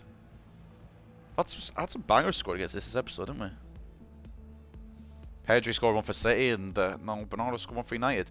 Every away team's winning, so it must be a trend today. That's why Man United are winning as well, probably. 1-0 to Spurs over Brentford, 1-0 to Burnley over Brighton, 1-0 to Arsenal over Nottingham Forest, 1-0 to Norwich over Fulham, and then 1-0 to Chelsea over Newcastle. So I'm guessing it's just a trend of away teams winning their games, which is fair enough. Taking a look at the stats then, 59 to 41 turns of possession in favour of us. But they've had double our shots, 6 shots to 3, and a bit more expected goals of 1.2 to 1. So, fair enough. Carpenter, I think he's good as well, but just keep an eye on them. They're bully boys, these cunts. Wondering whether when or if we bring on this man here. Aaron Partridge to bring some assistance to that forward line. Maybe we'll save his debut for our next episode when we play Wolves. I don't know. Kick off against Wolves next episode, I think. Memory serves me correct. We then play Spurs in the FA Cup fourth round, when we could have got like another League 1 or 2 team or anything like that. We get Spurs. This Carpenter's got an injury, but I think he has shaken it off. He has. Can't get the ball through there. Peters gets absolutely just railed by Hoyland. Who? Why is he tracking that far back anyway? I've committed the centre back again, for fucking Christ's sake. And my own downfall, genuinely. Williams tries the first cross, doesn't work. Someone gets in the way. Try to play it instead. That's offside. Maybe not. De Oliveira does enough to get out of there. Fuck off, Williams.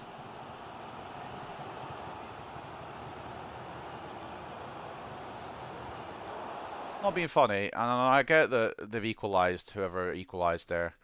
Isn't this an off-the-ball foul on Wilson? I might, oh, okay, never mind.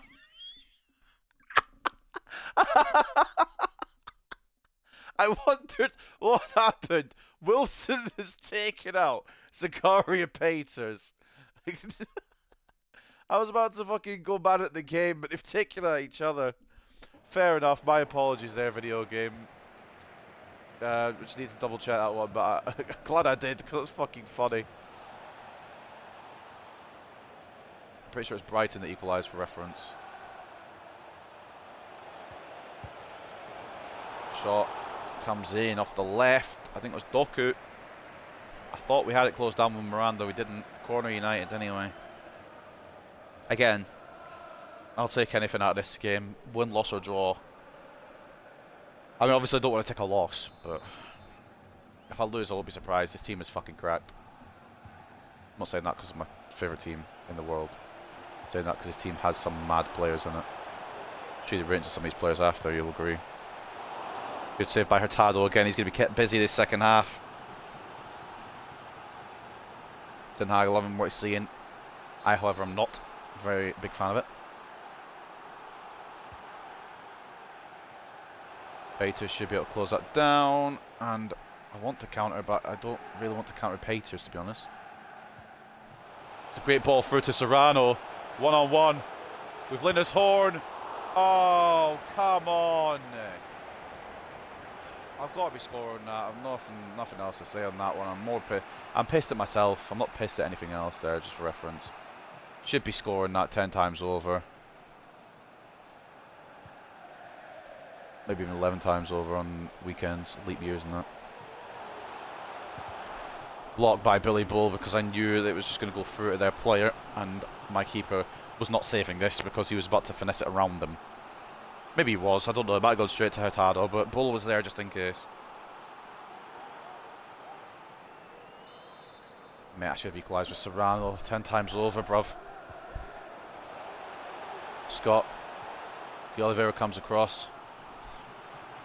And moment's just preventing Man United from getting that 2-goal cushion.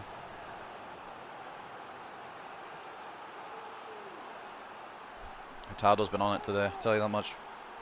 David De Gea regen, ironically, against his pre-gen, I guess, technically his former club.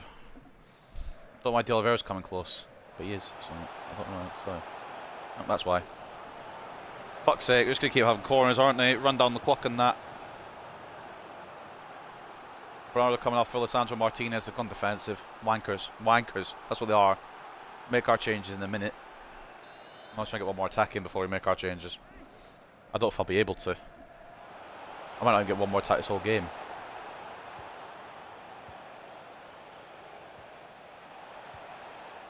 If it goes to 3-1, then I'll probably just give some players some minutes. Like Partridge will get his debut. Stuff like that. Wilson into Carpenter.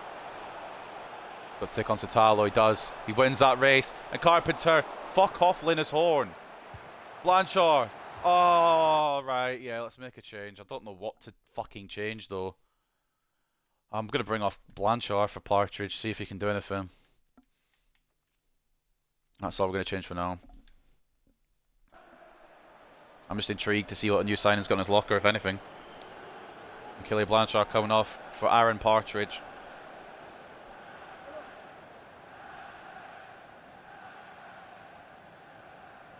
Probably be the first name on the where are they now because we're in an alphabetical order of their first names, so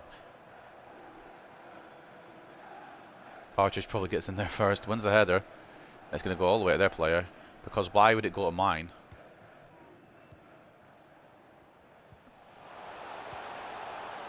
Norwich have scored apparently.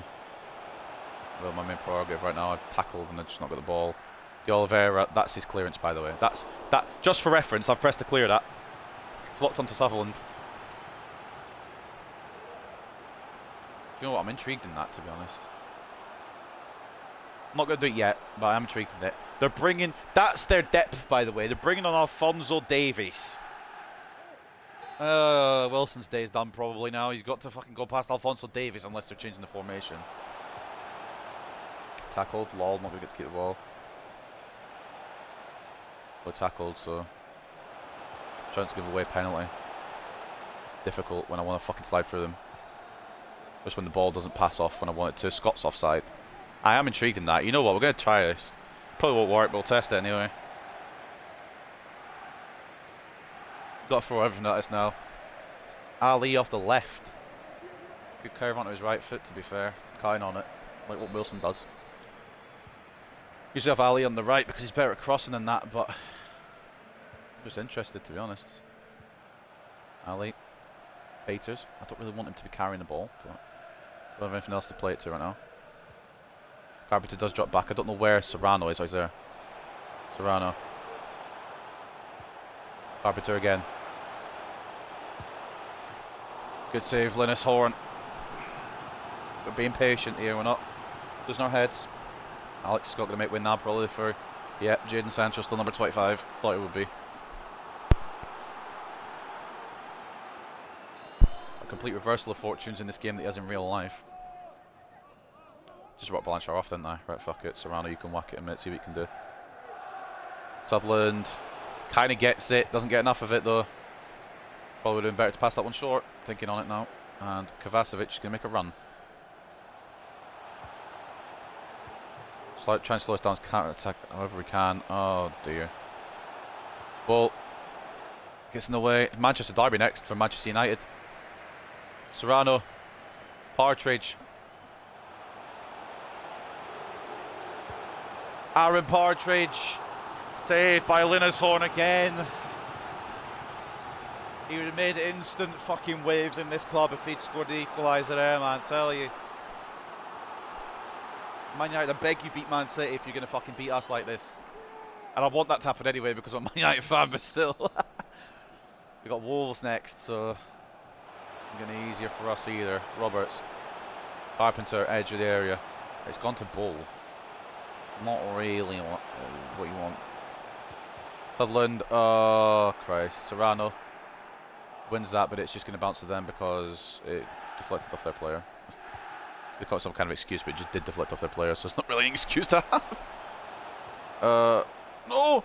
Oh, I just want to tackle and keep the ball. Fuck off.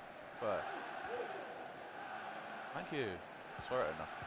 Oh, then Taha Ali just tries to pass it with his left foot despite being right-footed. So, I guess you win some, you lose some. Can I get the ball back, please? Rasmus. Raz. Cheers. Raz. Oh, for fucking Christ's sake. Atando was about to go into the fucking release list there. Why is he falling over? I'm so glad that's Sancho, because if that's anyone with an actual finishing ability, it's probably 3-1.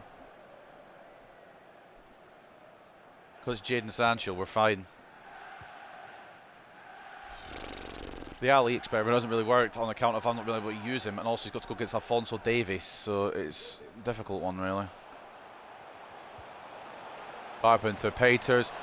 Just go to my player rather than pass him. That would help immensely. Thank you very much. It's called my passing song. Oh shit, you know. It's offside. I was waiting for the limbs to happen. I was like, oh fuck's sake. But it's offside. Still a chance for an equaliser. Oh, it's not even that far off. But you know what? It's off enough, and that's all that matters. Innit? De Oliveira. Where are you going, Peters? Please tell me you're in passing range. Right, good. Peters. Sutherland. Pushing forward. Partridge. Left unmarked. Oh, but closed down. I fought for a brief moment.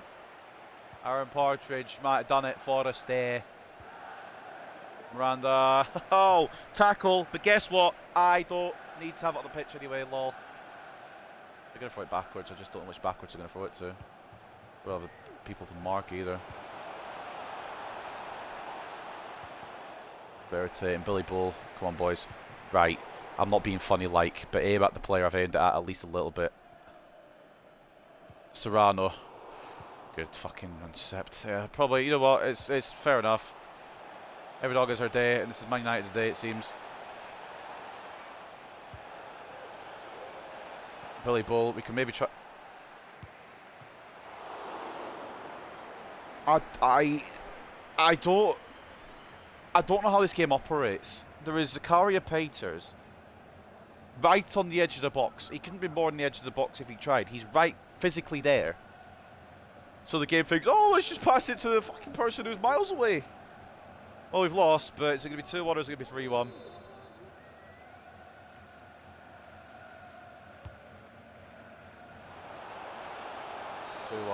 Fair enough. Can't say we didn't give our all.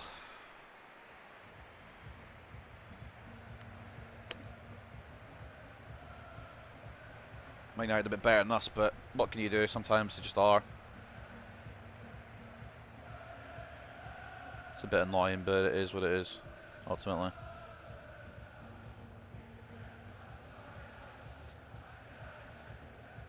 I mean, it's not like we didn't try, is it?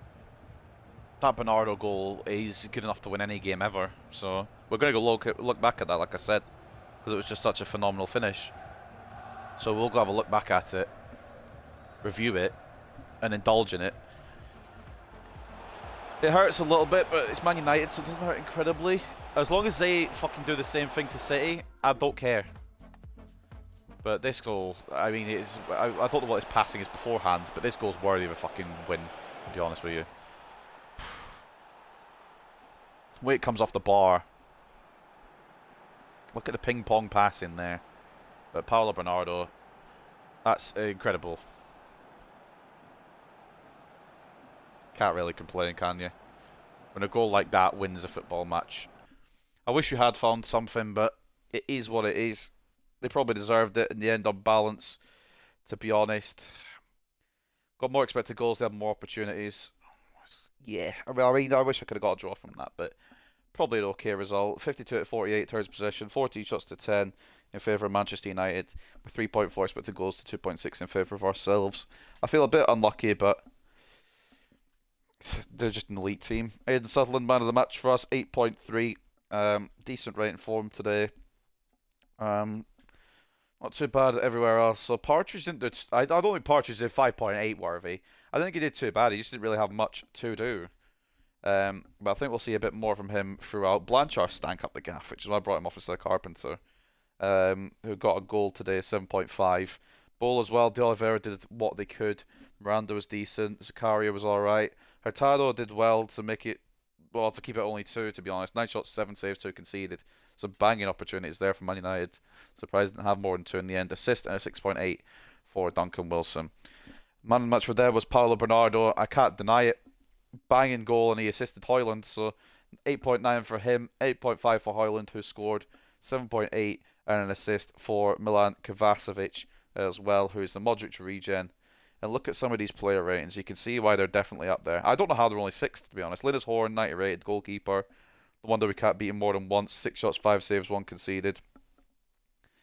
But yeah, a lot of very, very good players at this level. You can't really complain to lose to that. I would like to have won, but sometimes you win, sometimes you lose. And like I said, either way, we're still top of the table at the end of today, so it's not the end of the world.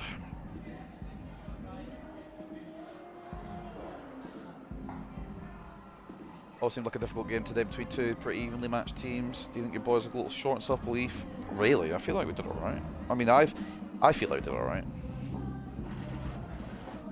But, I mean, like, again, Bernardo's goal just...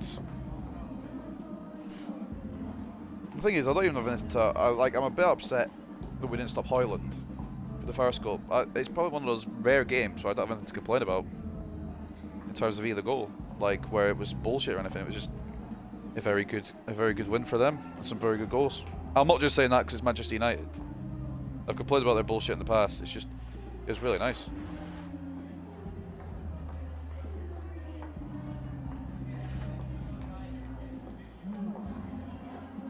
One of those days, yeah. I wonder if bringing Carlson on, and probably should have brought him on rather than Partridge, would have made a difference. But it's fine. You pick the wrong choice sometimes and you lose games, but it's okay. I'm okay with today's episode, apart from the loss against Brighton, which I'm a bit annoyed about. Beyond that, it's okay. As soon as we unblock the office of Billy Bull, Burnley are like, alright. Yeah, neither of those will be going through. Tom Miranda will stick with Hartlepool, not go to Chelsea, and Billy Bull will stick with Hartlepool and not go to Burnley. So we'll sim up to the next game, and then we'll call it a day there. Probably going to get some more transfer offers for seemingly all my defenders on the way through.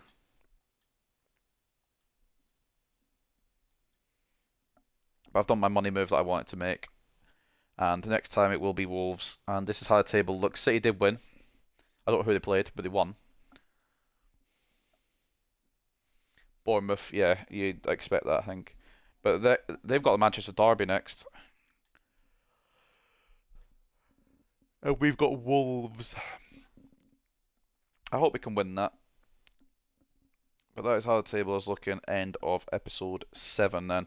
22 games played, 49 points. Manchester City just 1 point behind us. Spurs and Arsenal complete the top 4. Man United into that Europa League spot with a win over us. Wolves into 6th. Liverpool 7th. And we'll continue to read down here. Chelsea have regained some composure this season up to 11th now. don't look like they're going to get relegated, which is a shame. It would have been funny. With Fulham, Aston Villa, and Crystal Palace sat in the relegation zone. As we know, the FA Cup fourth round will come around next time. We have Spurs in that. That'll be at the Tottenham Hotspur Stadium. Champions League, we know that as well. Galatasaray will be our round of 16 opponent. Taking a look at the top scorers then to end this episode. Ansu Fati, now the standalone striker, well, not standalone striker, but a standalone top scorer for Tottenham Hotspur. 17 goals from Ansu, 15 from Carpenter, 14 from Blanchard, 13 from Hernandez of Leicester, Haaland of Manchester City, and Rodriguez of Liverpool as well. A couple of other players up there in double figures, and our next player for us is Serrano with 8. Carlson chucking himself into the mix as well with 7. Assists come from Blanchard, 15 assists for him, 10 for Carpenter, 7 each now for Wilson and Carlson. Hernandez on 6 for Leicester, along with Serrano of Hartlepool as well. We nearly had the whole top 5 there for assists. Anyone else involved? Sutherland in there on 4, despite being a left back. Not too shabby. And the clean sheet holder now, Alisson's fallen off a cliff apparently, with Edison with 8 now. Alisson with 7, Lopez with 6, and a lot of goalkeepers there with 5 as well, including Manchester United's Linus Horn. And for us, Hurtado has 3, and Nielsen still has 1. Whether he's still on the list, I don't know. He's been bumped off the list now, but he does still have 1 clean sheet this season. Clean sheets are hard to come by, I tell you that much. Even when you defend well, they'll just get a goal out of nowhere.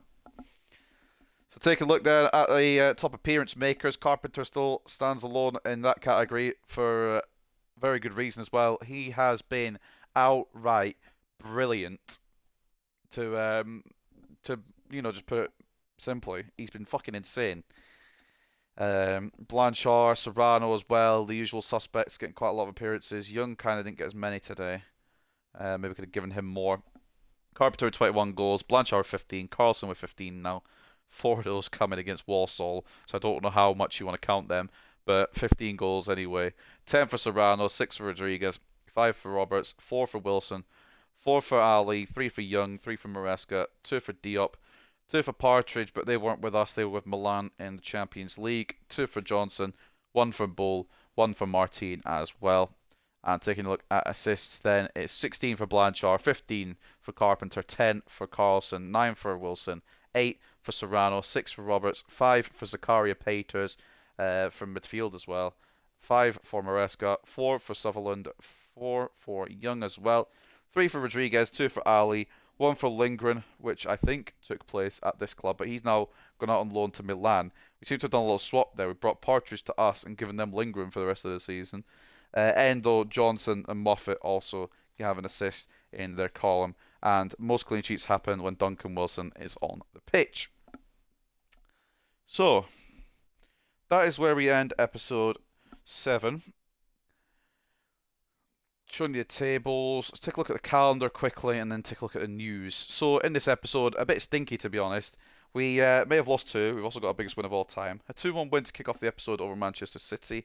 We then got defeated, by Brighton 3-0.